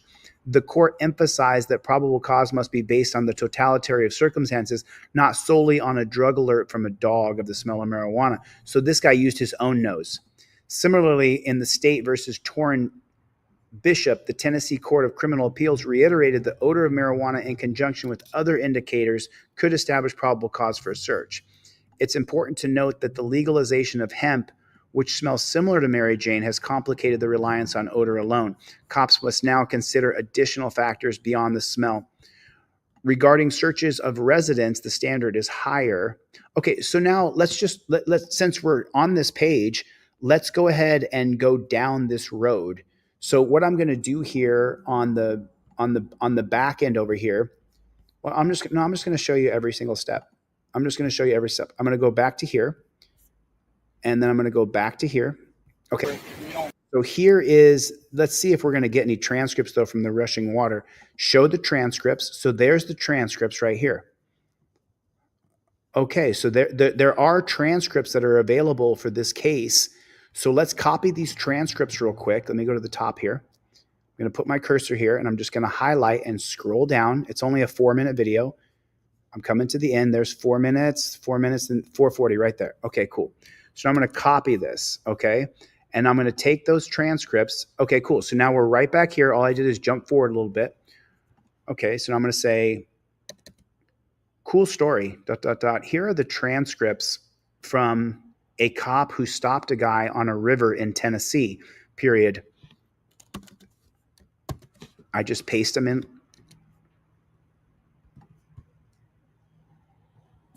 All I did is paste in the transcripts, as you can see right there. That's all I did. Cool. Playboy, this transcript is a textbook example of shaky constitutional grounding masquerading as lawful authority. Let's break down a few legal issues packed into this. Based on exigent circumstances, this line is nonsense here. Exigent circumstances apply when there's an immediate danger, fleeing suspect, or destruction of evidence, which I broke down for you earlier. A guy on a river smelling like marijuana doesn't justify a warrantless search of his boat or person. There's no hot pursuit, no risk of disappearing evidence, and no threat to life. Exigent circumstances, miss me with that. Legal search with reasonable suspicion, false. Reasonable suspicion allows a Terry stop, which is a brief investigative detention, not a search. A full-on search requires probable cause, not reasonable suspicion. This ranger either doesn't know the law or is deliberately misstating it. Terry versus Ohio, what are the two cases I just told you about? Reasonable suspicion equals stop and frisk. Carroll versus United States, 1925, is progeny. Probable cause needed for a vehicle or vessel search. Now, you guys just saw me do this live. I just broke down which two cases for you that he was trying to apply to this boat stop. I told you it was Terry versus Ohio and Carroll versus United States. You just saw that I pulled up ChatGPT and it quoted the exact same cases that I just explained to you. Friends in Code is here, everybody. What is up, Friends in Code? Good to see you, buddy. Good to see you. Oh, yeah. Bobblehead Deb, listen, this is going to be a foundational point of this channel moving forward. I'm going to teach people how to use this. I'm going to be an AI tutor. I'm not doing any legal work. All I'm doing is saying, what would Noah Feldman say here? But you guys, did you guys just see it? Put a 1 in the chat if you just saw it. I explained to you guys the 2 cases that this cop was trying to use ChatGPT without any prompting about the cases by me, then listed the 2 cases I just explained to you. Did you guys just see it? Like, okay. So then it says, lists Terry and Carroll, like I said. He's not wanting to show me. That's called exercising your Fourth Amendment right against unreasonable searches and seizures. You don't have to show a cop what's in your belongings just because he asks. The burden is on him to justify a search, not the other way around. Marijuana odor alone, even in Tennessee, post-hemp legalization, the smell of marijuana is no longer a slam dunk for probable cause. Hemp and marijuana smells the same. Tennessee legalized hemp with up to 0.3% THC. Courts increasingly demand more than just odor, like visible contraband or confessions. The outcome: he searched, found pickles, and then let the guy go. No arrest, no citation, no evidence, just intimidation and a rights violation wrapped in a badge. Final word: if this ever went to court, a good defense attorney would tear this up with Terry and Carroll and Florida versus Jardines 2013 for sniff-based searches. So if you don't know what Florida versus Jardines is, I'll explain it to you. Florida versus Jardines says that if they bring a drug dog up to your house to sniff around by your door, that's a violation of your Fourth Amendment right. They can't just bring a dog around to sniff randomly on people, and that constitutes a violation of your Fourth Amendment, an unreasonable search or seizure, because you're just trying to live your life. You're not trying to be investigated by the government every time you walk out your front door, or you don't want the government bringing a dog to your house to investigate you without a proper warrant or probable cause. So that's what Florida versus Jardines says. Nice to see you. Nice to see it. You clicked the wrong button. So let's keep going down the line here. Cool, cool, cool. Okay, cool. And then say the ranger made claims about authority that don't match the law. And if this stop made it into evidence, you'd better believe there's an exclusionary rule motion on deck. You want this transcribed into a clean rights violation complaint or added to a teaching of a module on constitutional violations. Just say the word. Okay, I'd like to file a complaint against him as myself, comma, as Jose de Castro, period. I would like to send that complaint into the pig shack that this pig works at.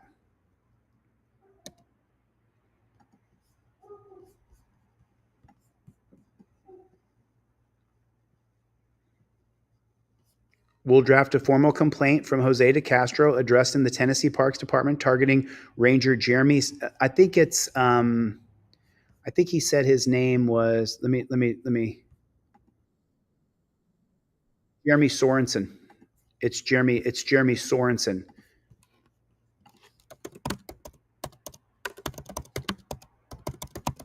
I got a good friend named Sorensen. So, okay, so now it's going to redraft it. Here it is.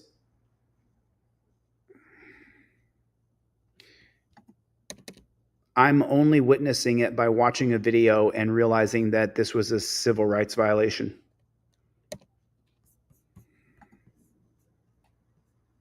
Perfect. I'll draft a formalized citizen complaint based on the witnesses, the constitutional violation by Jeremy Sorensen submitted by Jose de Castro. There it is right there. Tennessee Department of Corrections.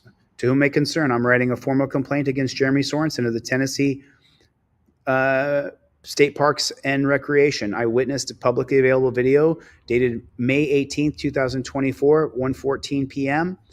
During the encounter, Ranger Sorensen claimed exigent circumstances and reasonable suspicion allowed him to conduct a full search of the civilian's belongings. This assertion is factually and legally incorrect under Terry versus Ohio for a brief investigative detention.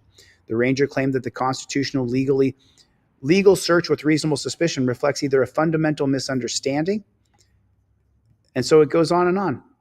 An internal investigation, a written response. So right there. Now I can do is I can copy and paste that and put that into a Word document and file it.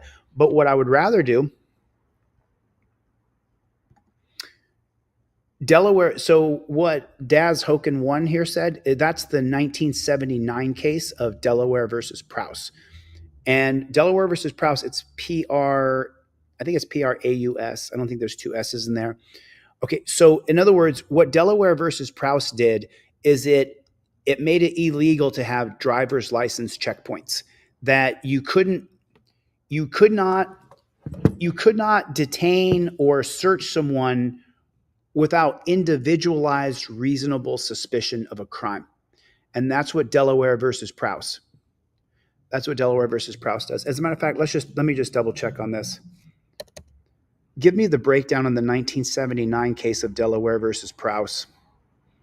Put it into the format of a card for the board game.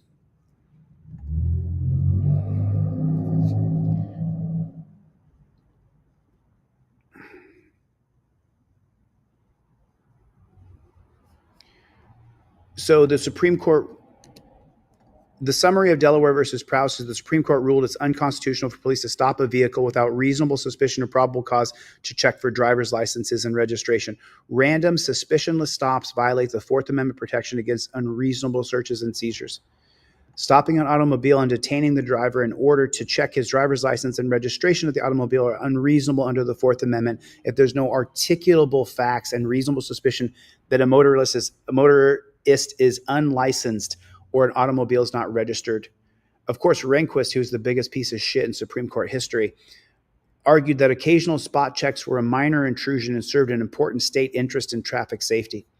Jurisprudence cemented reasonable suspicion as a threshold for traffic stops, which is Terry versus Ohio, distinguished lawful checkpoints for arbitrary spot checks, cited later in Indianapolis versus Edmond 2000, reinforced the individualized suspicion requirements. So now here's what happens here, in case you guys don't know. The Delaware versus Prowse is going to be, well, let me just draft it out so you guys can see it. So that way I'm not telling you, but I'll just tell you, it's the 1981 case of Belton versus New York. How does the 1981 case of Belton versus New York affect Delaware versus Prowse?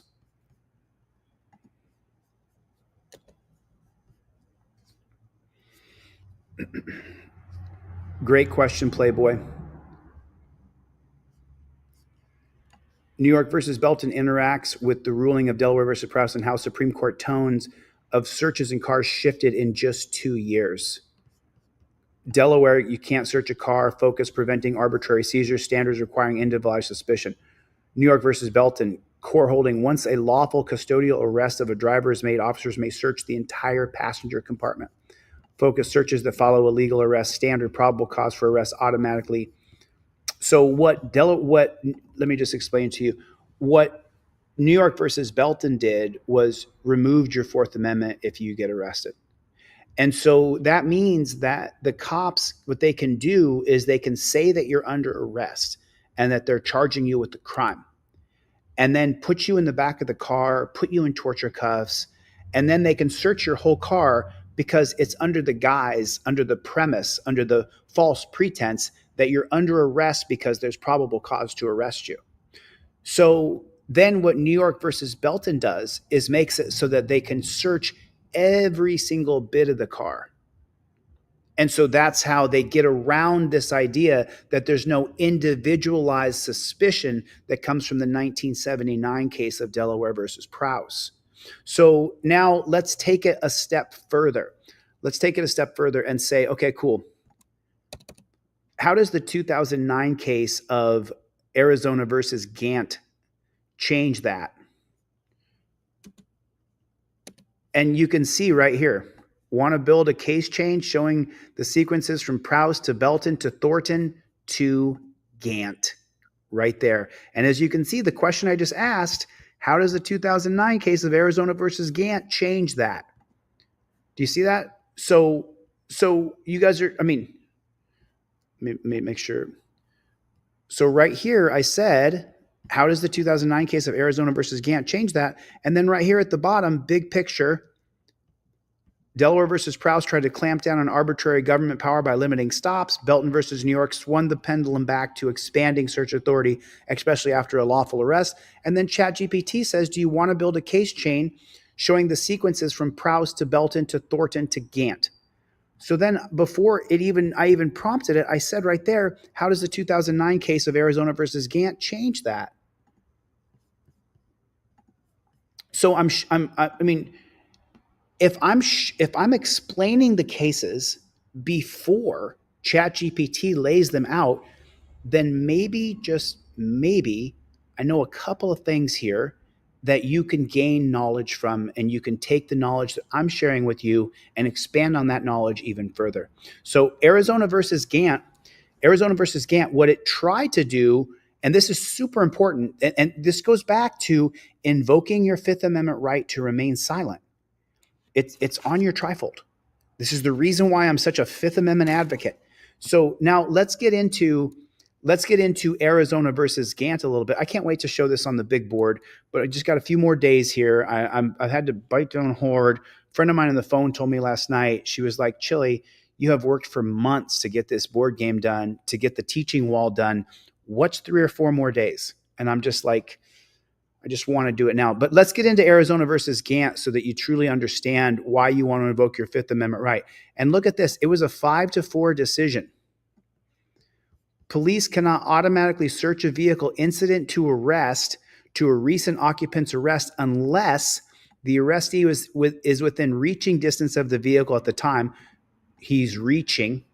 It's reasonable to believe that the vehicle contains evidence relevant to the crime of the arrest. So that means that if you're driving down the road, on a, oops, sorry about that. If you're driving down the road and you have a suspended license, or you have a warrant for not paying a cell phone ticket, and you know that the cops could possibly arrest you, it's best to invoke your Fifth Amendment right, get yourself out of the car, shut and lock the door so you can't reach in.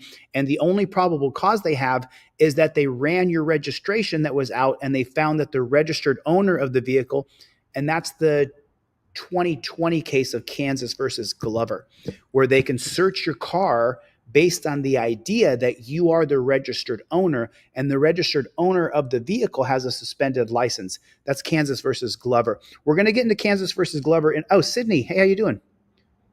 Sydney's here, everybody. Say hello to Sydney. Good to see you, Sydney. What's the BS? The cops, she's a narcotic expert, and oh, you're a little further back, Sydney, but thanks for coming. So now let's get into this. So now you understand you want to invoke your Fifth Amendment right.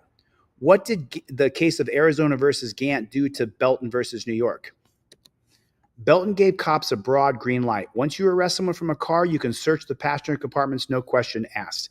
Gant shut that down. The court said the rule was being abused. It became a license to search every car anytime someone was arrested, like driving on a suspended license. They could search your glove box, your console, your trunk. Gant brought the Fourth Amendment back into the picture. It said context matters. If the arrestee is cuffed and in the squad car and can't reach the vehicle, there's no officer safety justification, Terry versus Ohio. If the arrest is for something like a suspended license, and there's likely no evidence related to the crime in the car. How does Gant alter the chain? Prowse limits when a cop can stop you. He needs reasonable suspicion individualized. Belton allows car searches after the arrest.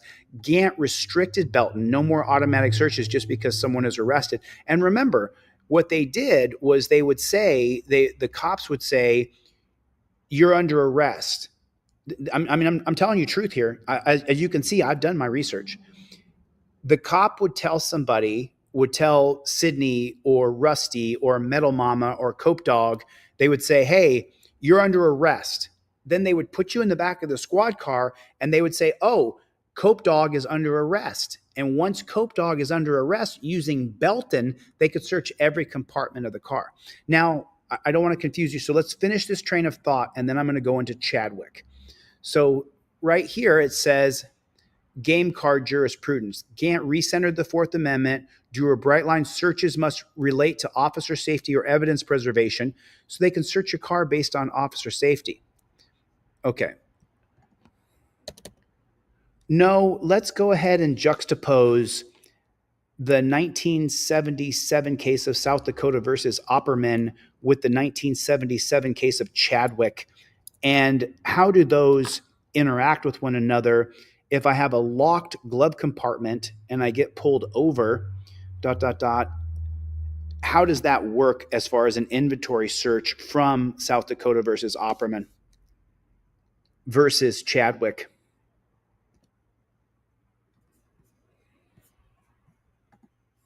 So I asked a couple questions here. I said, let's juxtapose the 1970 case of South Dakota versus Opperman with the 1970 case of Chadwick. So let me explain the two cases to you before we get into it. And then you'll see exactly what I'm saying is exactly what ChatGPT will say. The 1970, I believe it could be 76 or 77, South Dakota versus Opperman says that when you have been justifiably arrested, the cops can inventory your car by searching the entire car and inventorying it for you in the name of officer safety and to make sure that your goods and stuff doesn't get stolen. It's an illegal search created by the Supreme Court in 1977. Also created by the Supreme Court in 1977 is a case called Chadwick. And what Chadwick says is that if you have a locked glove compartment or a locked console, then the cops cannot search that console without probable cause to believe that there is contraband. In other words, illegal alcohol, illegal narcotics, a gun. They can't get into the compartment of a car if it's locked because of the Chadwick case of 1977. So now, how does that work? If the cops can inventory your car from South Dakota versus Opperman, but then you have a locked glove box on there, that's going to extend into the 1991 case of Acevedo versus California. But first, let's break down these two cases, and then we're going to go into the 1991 case of Acevedo versus California. So now let's see if what I said holds water. Let's break this down, Playboy. You're asking the right questions. These two 1977 cases of South Dakota versus Opperman and U.S. versus Chadwick are perfect juxtaposed because they both deal with warrantless searches, but they cut in different directions. And if your glove box is locked, the difference between those two can matter a lot. South Dakota versus Opperman, cops impound a car and during a routine inventory search, open the glove box and find marijuana. Ruling, constitutional. Inventory searches of lawful impounded vehicles don't need a warrant even if locked, as long as it's a standard procedure not done for investigative reasons, intended to protect property, theft crimes, and secure the vehicle. Glove box open, okay. No probable cause required. Just needs to be a legitimate inventory search. And remember, it's not done for investigative reasons. It's just an inventory search. United States versus Chadwick, 1977, Fed seized a 200-pound footlocker based on probable cause. It took to the station and opened it without a warrant hours after the arrest, ruling it's unconstitutional. Even with probable cause, once the luggage is in an exclusive police control and there's no risk of destruction, you need a warrant. The expectation of privacy in containers is stronger than in vehicles. Locked containers equals higher interest. You need a warrant to open a locked briefcase, locker, container. No vehicle exception applies unless container is in the car and exigency exists. So what if you have a locked glove compartment? It depends on why the car is being searched. So now you kind of are starting to understand what I was saying. Derek hates pigs. Derek hates pigs. You're starting to understand what I was saying.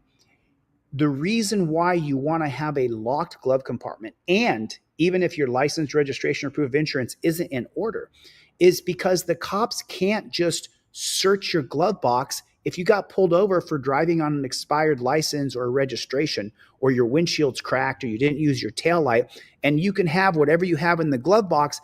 If that glove box is locked and the cop says, oh, I pulled you over, you have a warrant for not paying a traffic ticket.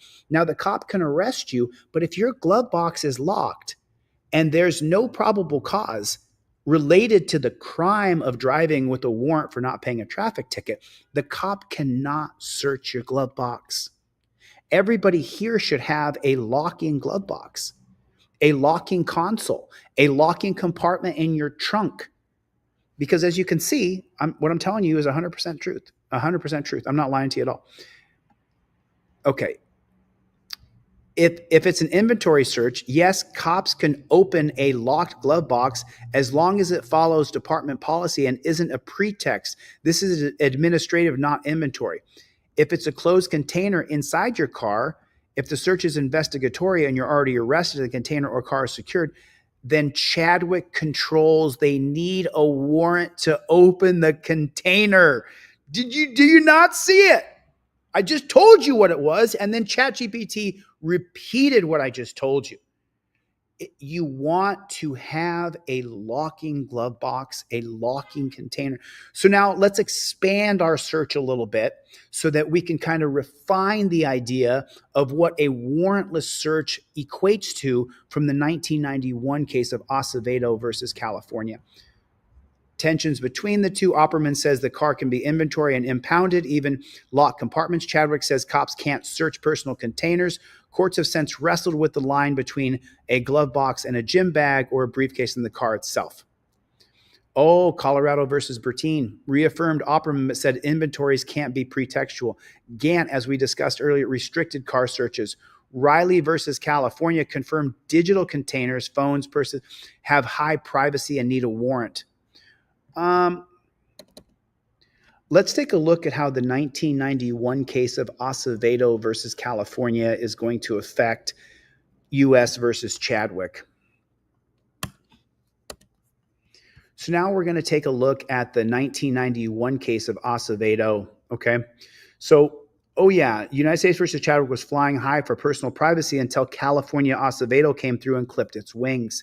Let's dissect how Acevedo shifted the Fourth Amendment landscape. And let me open this thing big so you guys can see it. Oh yeah, dude. Oh yeah, Derek. You always, and this is the thing. Look, do I want to sell products and make money to put food on my table? 100%. Do I give away as many trifolds as I sell? Yes. Do I give away more trifolds than I sell? Yes. Why do I do that? Because you have to have a trifold in your car. It's the difference. This and this is the difference between you going to jail or not going to jail. This and this is the difference between your car being searched for Mary Jane. This and this is the difference between you being able to film the cop without him saying, you can't film me. You have to have a trifold in your car. If you can't afford one, I'll give you one for free. I'd appreciate if you could buy one. If you buy one, I'll give you two. Okay, so it's like you have to have it in your car. You do that because you don't stop, Chili. We don't stop. That's an absolute fact. So now let's get into this a little deeper and understand the implications of what Acevedo does to you. So in the Chadwick, they says that if police have probable cause to search a container, they must get a warrant. Now in California versus Acevedo, police watched Acevedo pick up a paper bag with probable cause and place it in his car trunk. They stopped him and searched the bag without a warrant. Police who have probable cause to believe that a container holds contraband can search it immediately. No warrant is needed. And that's an extension of the 1925 case of Carroll versus United States, which then goes into Terry versus Ohio, which it says here, if police who have probable cause to believe is an extension of which case is that? Which case do you think it is? If the automobile exclusionary rule is created by the 1925 case of Carroll versus United States, then where does probable cause to believe come from? Probable cause to believe comes from the 1968 case of Terry versus Ohio. Acevedo versus California, the 1991 case, is not applicable and wouldn't be a case at all if there wasn't Terry versus Ohio. So then it goes on to say here, police who have probable cause to believe or reasonable suspicion that a container in a car holds contraband can search it immediately with no warrant needed, even if the container is the only thing they want to search. So what did Acevedo do to Chadwick? Acevedo overruled the container rule in Chadwick, at least when the container is inside a car. It collapsed the two-track system. Pre-Acevedo, probable cause to search a car without a warrant. Probable cause to search a container in a car needed a warrant for the container. After Acevedo, probable cause to search anything in the car, including a container, you can search it on the spot without a warrant.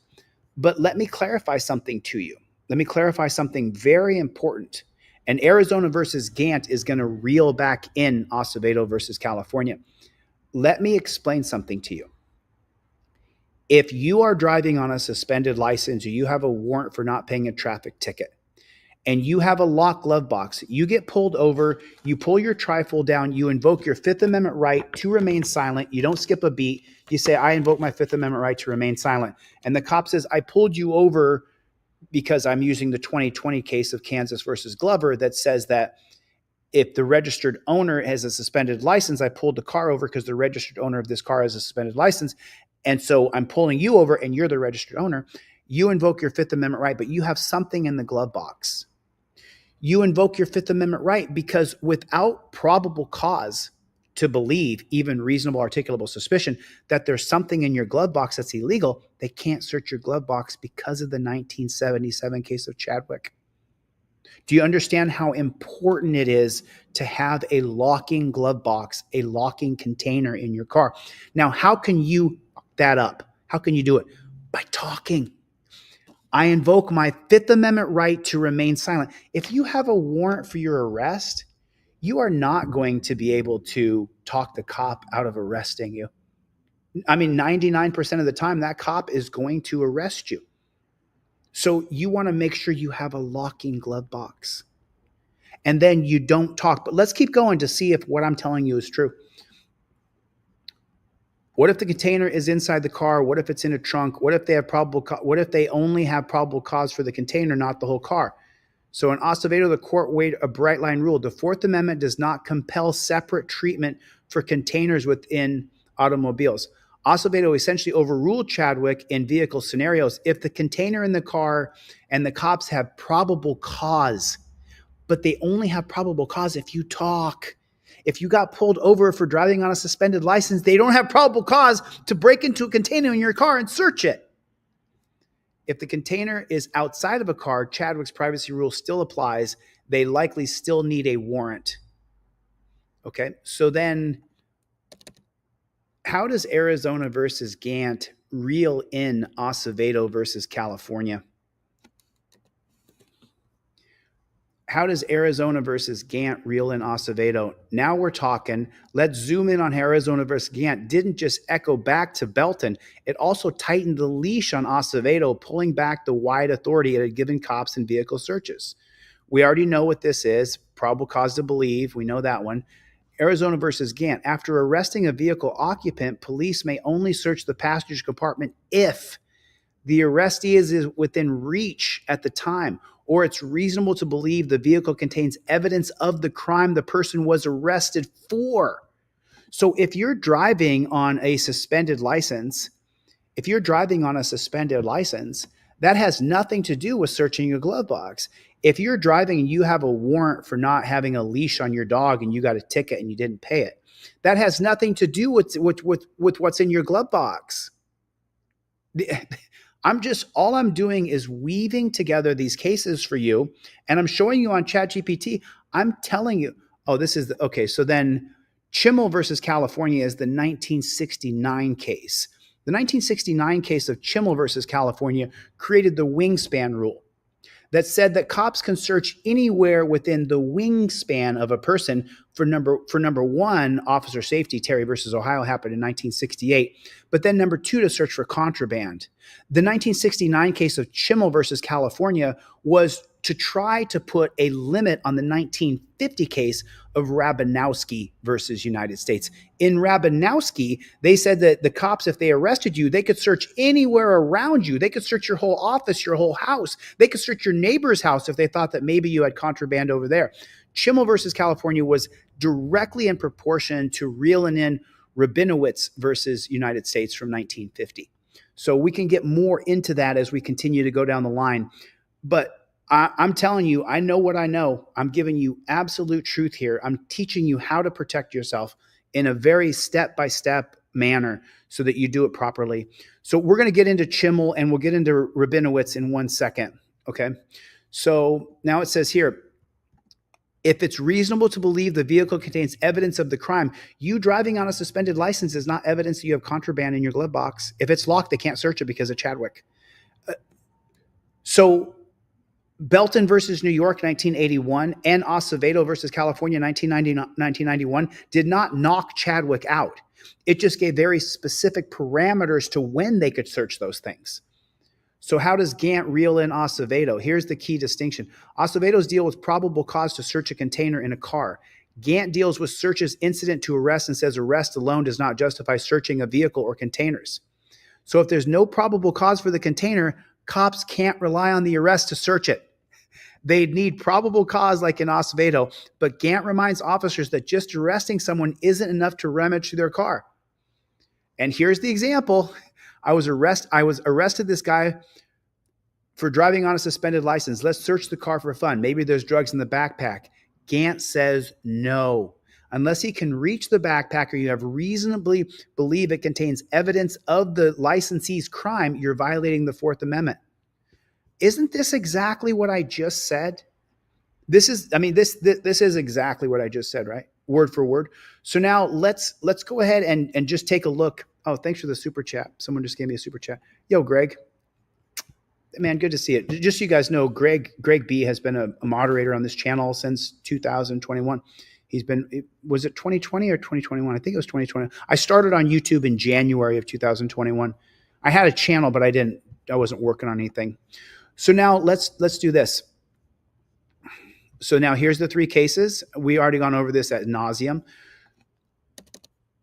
Let's take a look at the 1950 case of Rabinowitz and how Chimmel versus California, 1969, is going to rein in Rabinowitz.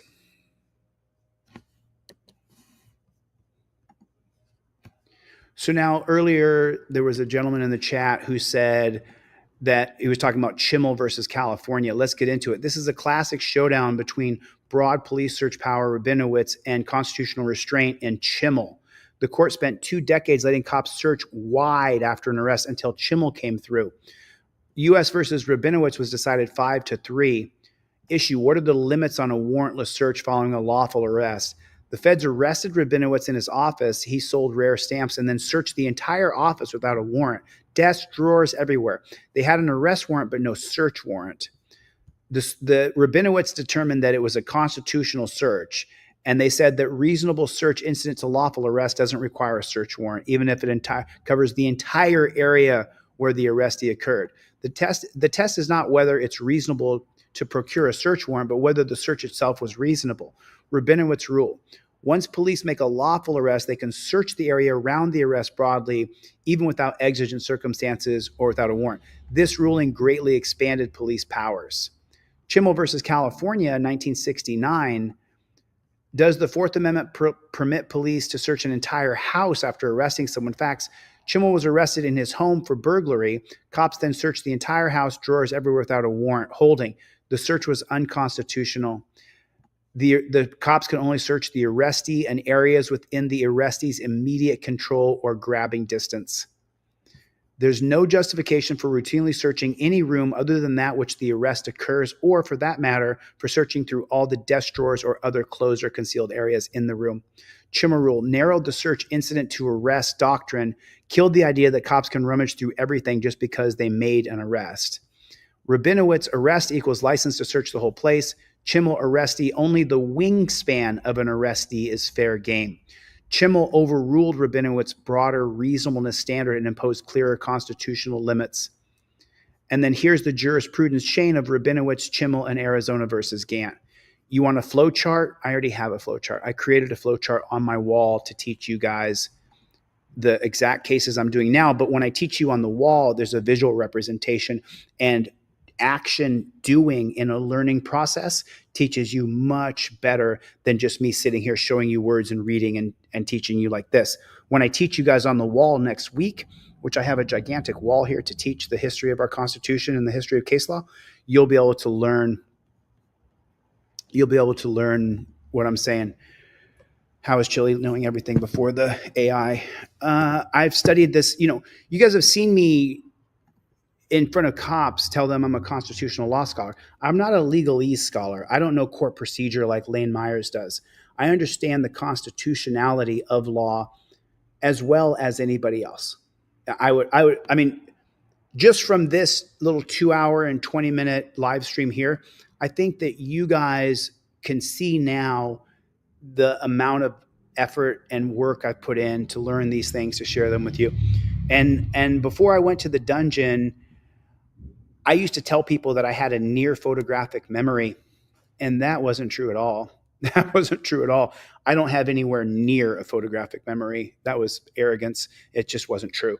And what I do have is a tenacity and a willingness to do it again and do it again and read it again and repeat it again so that I learn it eventually.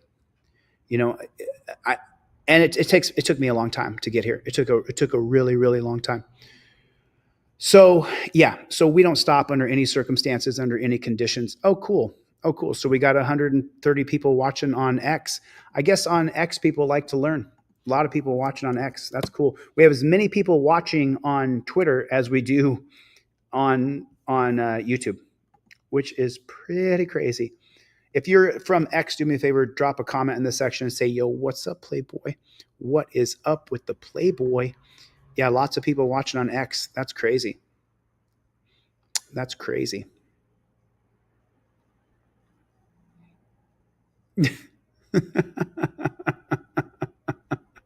Oh. You guys should see it. Sorry. All right.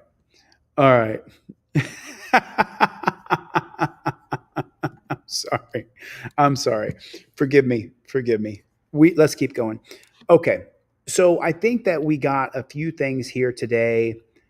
I want to show a little bit of this interview. So there is the 1994 Mullen Commission that was, it's funny, Metal Mama. I want to show you guys this video from the cop who was the star witness in the 1994 Mullen Commission. If you guys have any questions about case law that I've covered today, I really hope that guy from the Tennessee video comes back around. Right below it. Okay, so we're going to get into this a little bit. So this is the cop who gave testimony to there it is right there. Jungle is massive for 18 months. This is the cop who gave testimony in the, let me just read it for you. Mike Dowd is a former New York Police Department NYPD officer who became corrupt and worked for the Dominican American Diaz criminal organization. He was arrested in 1992 for drug distribution and served 12 years in prison. New York's dirtiest cop. So we're gonna watch a few minutes of this because this is really eye-opening. I've never heard a story like this in my life. The story of drug trafficking, bribery, kidnapping, and even murder, which earned you the nickname of America's dirtiest cop. And I want to know everything. Okay, but let's just be clear. If you choose to have a conversation with me about this, you're going to hear things that you won't like. Jesus. Let me just say this. Being a New York cop was the greatest job in the world, but it's not built for somebody to come in and be the knight in shining armor. You're working minimum wage. Civilians are against you, and you're directly told not to make drug arrests. Why? Oh, because they got a budget to manage. And the average amount of overtime for one crack arrest was 18 hours. So that leads to the streets becoming unwieldy. So what happens is a guy like me who's entrepreneurial spirit shows up and says, there's a way to control this. I can't arrest them, so I tax them. And that escalated. Greed is powerful, bro. But what happens then? You become God.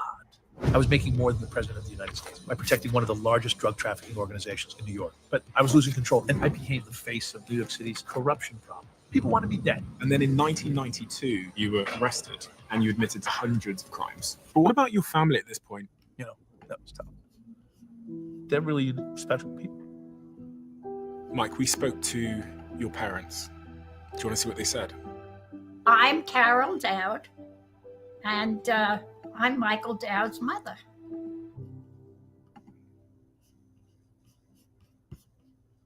This has always blown my mind a little bit.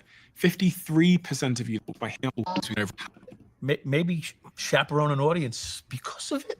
But it's not nice to hear that. More importantly, it's not nice. They couldn't use it anymore. I mean, porn collection might be missing. I mean, it's just these are the things that you ran into. Their cash, their gold coins. You know, whatever was. When someone's dead, it's really hard for them to complain about what's missing. So, and you know, it's ironic, it's stupid, and it's debauchery at the same time. So you cross all the lines of decorum when you do something like that. Did you steal someone's porn collection? Maybe. It could have been. But they were dead.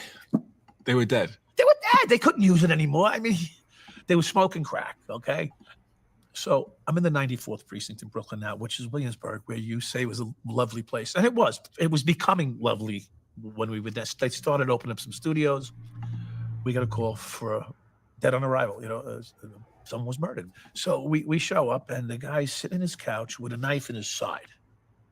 I mean, you walk into a home, and there's a guy on his couch like this, sitting there with a hole in his side, with the knife still in it. He's bled out. And the place looked like there was a party that didn't stop. So while there, I'm sitting around waiting for the boss to show up and the squad to show up, the detective squad to show up. And I'm looking around, rummaging a little bit, like looking for the evidence of the crime scene. And sure enough, I hit the button on the VCR, and there's a porn. They got the porn on fucking TV. So I'm saying, okay, he's dead. There's crack. Evidence of there was no crack there, by the way. It was all gone. No one leaves crack behind. The cigarette smokes were, the ashes were piled out of the ashtrays, and there's beer bottles everywhere. So it's July. It's 100 degrees, and this apartment has no air conditioning in it. So what does any self-respecting 20-something-year-old man want at this point? Not the porn per se, but the beer, right? So I'm looking around. Every beer bottle's empty. And right below the apartment is a bodega, right below it. Like upstairs is the dead guy, and downstairs is the bodega. So we go downstairs, and we tell the guy, listen, we're going to be upstairs for a couple hours. He hands us a 6-pack of Coors Light. You can't make the story up. We walk in, me and my partner, Tom, and in comes the detective. We each have a beer. We're sitting there bullshitting, waiting for the boss to show up. Boss walks in. She looks around. She goes, I want every beer bottle in here printed. She says, and in the refrigerator. Now, I just put the fucking 6-pack in the refrigerator when she walked in. So I'm going, now picture this. They know I'm corrupt, okay? But they can't prove it. I'm on what you would call secret probation, even though I'm not on probation. They're watching me like a hawk. Now I got a detective who's looking at me like, we just had a beer. Our fucking fingerprints are inside the refrigerator. And he's scared. I'm not. I mean, I'm going to take a hit, I guess, right? So I go, Sarge. She goes, what? In that refrigerator, there's a 6-pack of Coors Light. And my fingerprints are on the bottles in the refrigerator.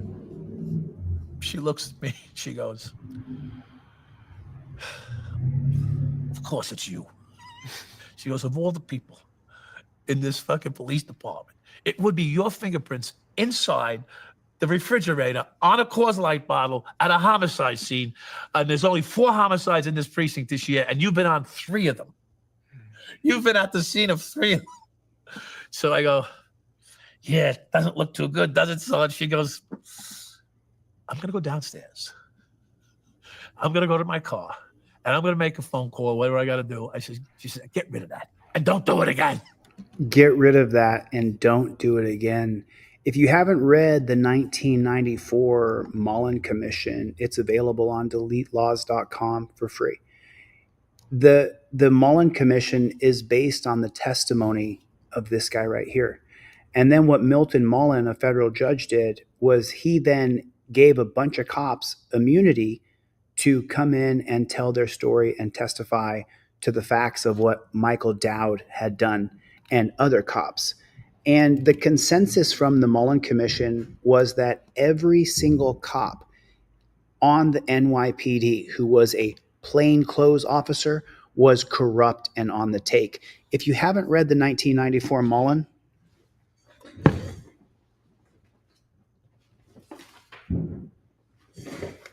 it's right here.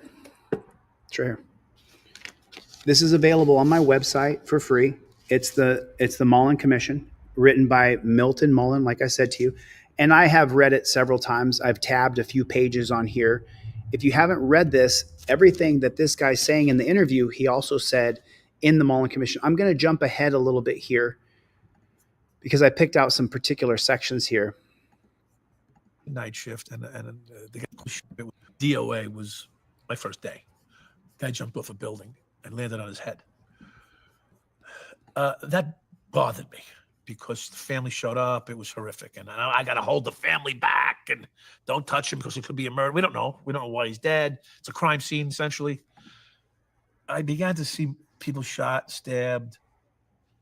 You have a total disconnect, like really quickly. The first shooting I was at was doing a midnight shift, and the guys were doing a burglary of a car. They were stealing tires and tire irons. And I said, hey, we should stop these guys. And my buddy Sal's like, nah, my partner, nah, let them go. It's late. Someone flags us down. Hey, this guy's trying to steal tires off a car. So now I said, look, we got civilians complaining about the same people that we should have just tossed. Turn around, go back about 2 or 3 blocks. Guy's dead in the street. And I see a tire iron. So I said to the people, were they carrying a jack or a tire iron? And they go, yeah. And they point over to the street where the tire iron was for taking the wheels off a car. This guy could have shot us. You know, like he's dead. It could have been us. Or if we did toss this guy, he could not be dead. So when you come that close to death itself, your survival instincts give you an ability to disconnect fairly quickly from those types of scenes. Did you ever show up to a scene where you saw someone dead or dying and feel sad? Yes.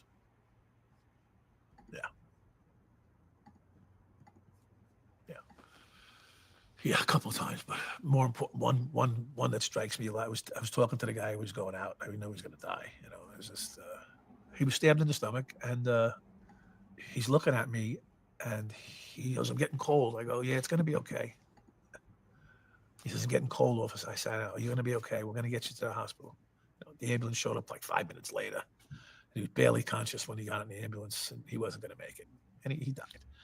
And that was sad because I couldn't do anything for him. I'm like. You saw a lot of stuff. Why did that affect you? I felt bad because I was talking to him, knowing he's going to die. Like, and one other time I felt really bad. Some guy who was, I guess he was getting laid.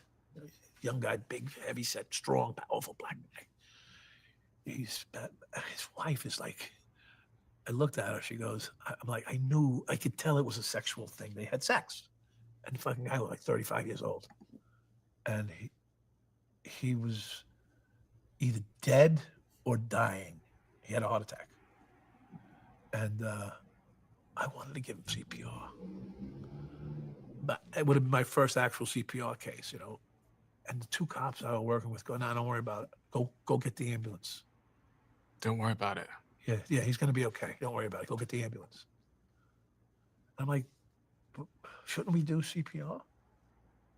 No. You go outside. I was the kid. I was the rookie. And these 2 old timers were like, "Don't worry about it. It's going to be all right. Go outside and direct the ambulance." And like 2 minutes later, the ambulance showed up. They started CPR on the guy, and he died. To not render aid when you think you can make a difference, that hurts. Why did they tell you not to render aid to him? I don't know. I don't know why. They didn't tell me why. The guy dies.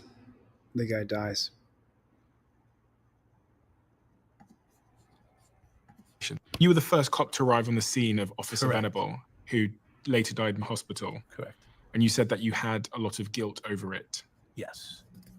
Well, because it's just the whole thing. I was involved in drugs in East New York, and I was involved in protecting drug organizations.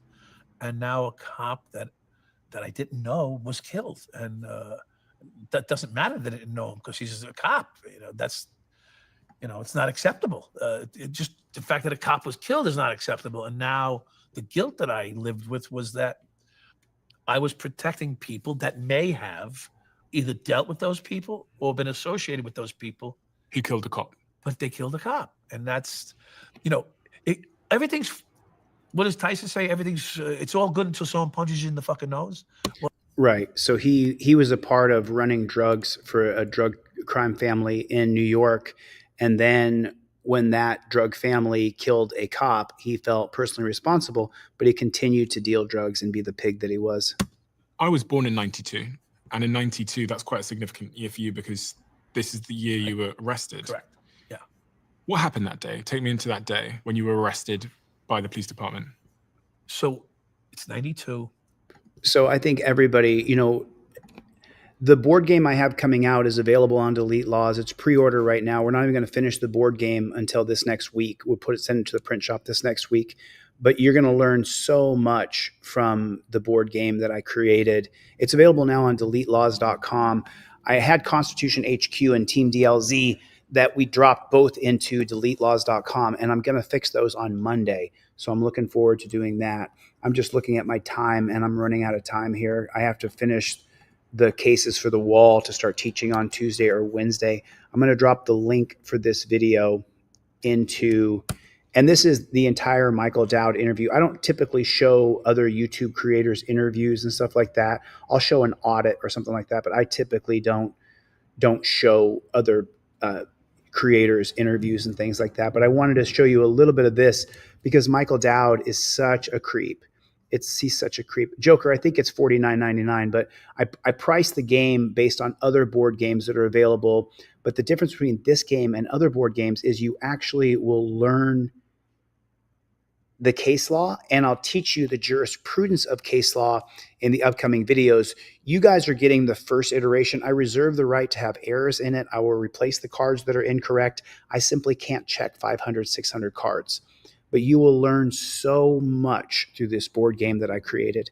You will learn so much. And the way that the game is played, the application of how the game is played forces you to learn in a fun, constructive way. And you can play with people who are 10 years old to 90 years old. There's no limit to the age. It's just nothing but pure learning. And I've been working on this. As you guys know, I haven't been live. That's why we only have 150 people here on the main channel, because I haven't been going live every day. 118 people, 150 people on X, 27 or 8 people over on DLZ. And it's just, it is what it is. It is what it is. Yep. Do I have any other quick videos I can show you guys? I wanted to show you guys another video. I really hope this guy, before we leave, do me a favor, go over to this guy right here, and I'll show you the video that we watched earlier, and drop this guy a comment that I would absolutely love to help tutor him on ChatGPT so that he can. Thanks a lot, K-Mac. I appreciate the support, man. Thanks a lot. Jeff Millman is here, everybody. What's going on, Jeff? Good to see you, brother.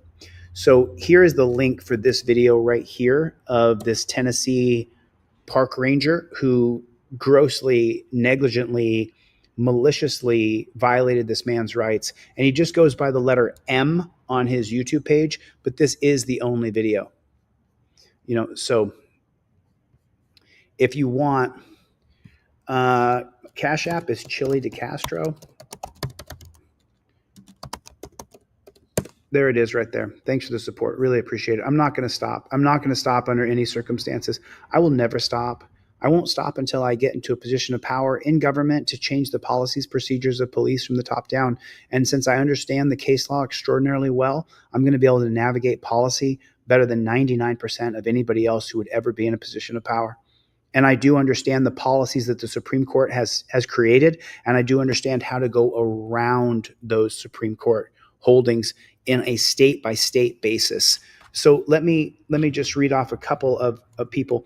Cope Doggy Dog, thanks, man. Appreciate the support. Mad Hatter, thanks for the donation, dude. I really appreciate it. Tim, my buddy Tim, thank you so much, man. I appreciate the Cash App. That means an absolute ton. And then the Water Dogs. I don't see Water Dogs. Are you still in the chat? I don't know if you're still in the chat or not, but thanks so much for your support. I really appreciate it. These are just PayPal's, Venmos that came in. Gary Bryant consistently supporting Craig Hendry in the dungeon. Appreciate that, man. Thank you so much for the support. Jungle is massive. Got you. Okay, cool. I guess I could do this one more. Thanks so much, Mad Hatter. I appreciate the donation on Cash App. I really appreciate it. Thank you so much. I appreciate it. It means an absolute ton. There you are, water dogs. If you guys, there are people who are big time supporters that are in this for the long haul forever, that will be with me when I am sworn in as governor and when I change the policies, procedures of police from the top down. And Water Dogs is one of those people, an absolute diehard supporter of police reform. And do we need security officers and peace officers? We absolutely do. Do we need law enforcers? I don't think that we do. I don't think that we need law enforcers. And I know Water Dogs completely agrees with me. Thank you so much, dude. I'll check that, Death Angel. Thanks a lot for the Cash App, dude. That means a ton. Yep, I got it right there. Thanks, man. Thank you so much. I really appreciate it. And what I will do is, I don't know if Danelle Brown is in here or not, but tomorrow I'll be putting another $50 on Craig Henry's books. I'll be sending him a couple more books from Amazon. Us as a team, if I'm one of the leaders on that team, then we're going to support Craig Henry all the way through till the end, until he gets out of the dungeon. We're going to support him all the way. I'm doing stuff for Craig Henry right now that I just need to keep to myself until it's all done. But we did so much for Craig Henry over the last, there's Warren Team DLZ. Are you in here? There it is. There you are, Warren Team DLZ. Good to see you, brother. First time I've seen your name today. Claudette, good to see you. David at Pro Say America DLZ. This guy's diehard, man. He's not going to stop. I'm going to have a GoFundMe. So Jeff Millman asked, where can I send money to Craig Henry? You can PayPal, Venmo, or Cash App me today or tomorrow. But on Monday, maybe as soon as tomorrow, I'll have a GoFundMe set up. Well, actually, you know what? If we're going to put the money, Jeff, if we're going to put the money on Craig's books, you have to send it to me on PayPal, Venmo, or Cash App and put Craig Henry. If we want to put the money toward his bond when he gets out in June, then you want to put that onto the GoFundMe. And the GoFundMe is not created yet. I've just been on and Pro Say DLZ can confirm this. I have had just a laser beam to finish the presentation for Constitution headquarters. So I've neglected everybody and everything. There you are, Warren. I was just looking for your. I thought you didn't help YouTubers anymore. Is that selective? I help anybody who I think I can help. And I should say we, because I'm not Gary Bryant, who consistently sends in money to put on Craig's books. I'm not Gary Bryant. Gary Bryant makes that decision on his own. So it's not that I'm not helping YouTubers anymore. Craig Henry has been completely railroaded by this system. He has not hurt anybody. He's never hurt anybody in the government organizations. He hasn't stalked anybody. He hasn't threatened anybody. And Craig Henry is getting railroaded. So I feel like we absolutely have to help this guy all the way through. And there are people, like Claudette said, there are people who I've helped this week that nobody knows about, and nobody will ever know about them, because a lot of people now, if I help you, you have to sign an NDA or I won't help you. I don't want to be bashed by people for me trying to help you.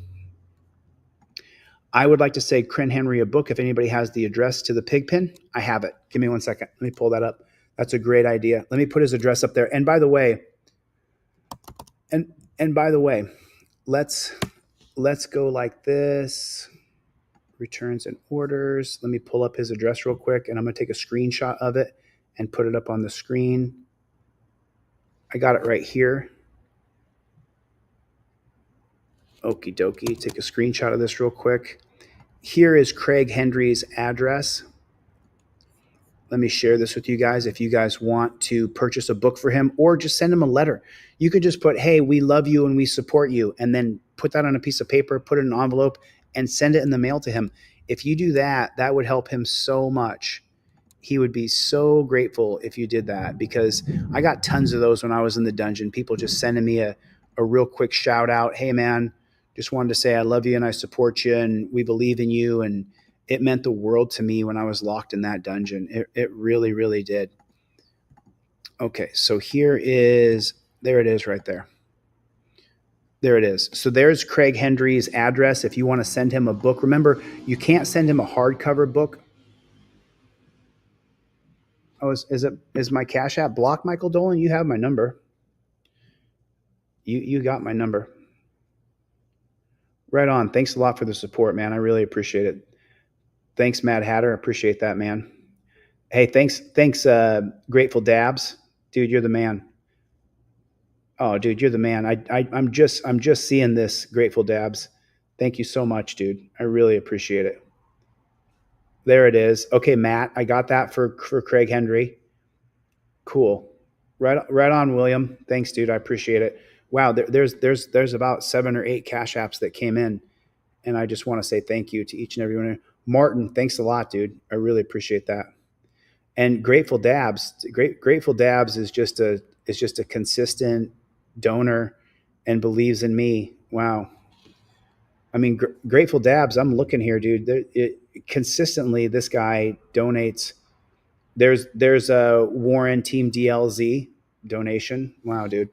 Thanks a lot, man. I really appreciate it. I really appreciate it. You know, I'm not going to sit here and cry and complain because I'm known across the country. I sell trifolds and cop cards.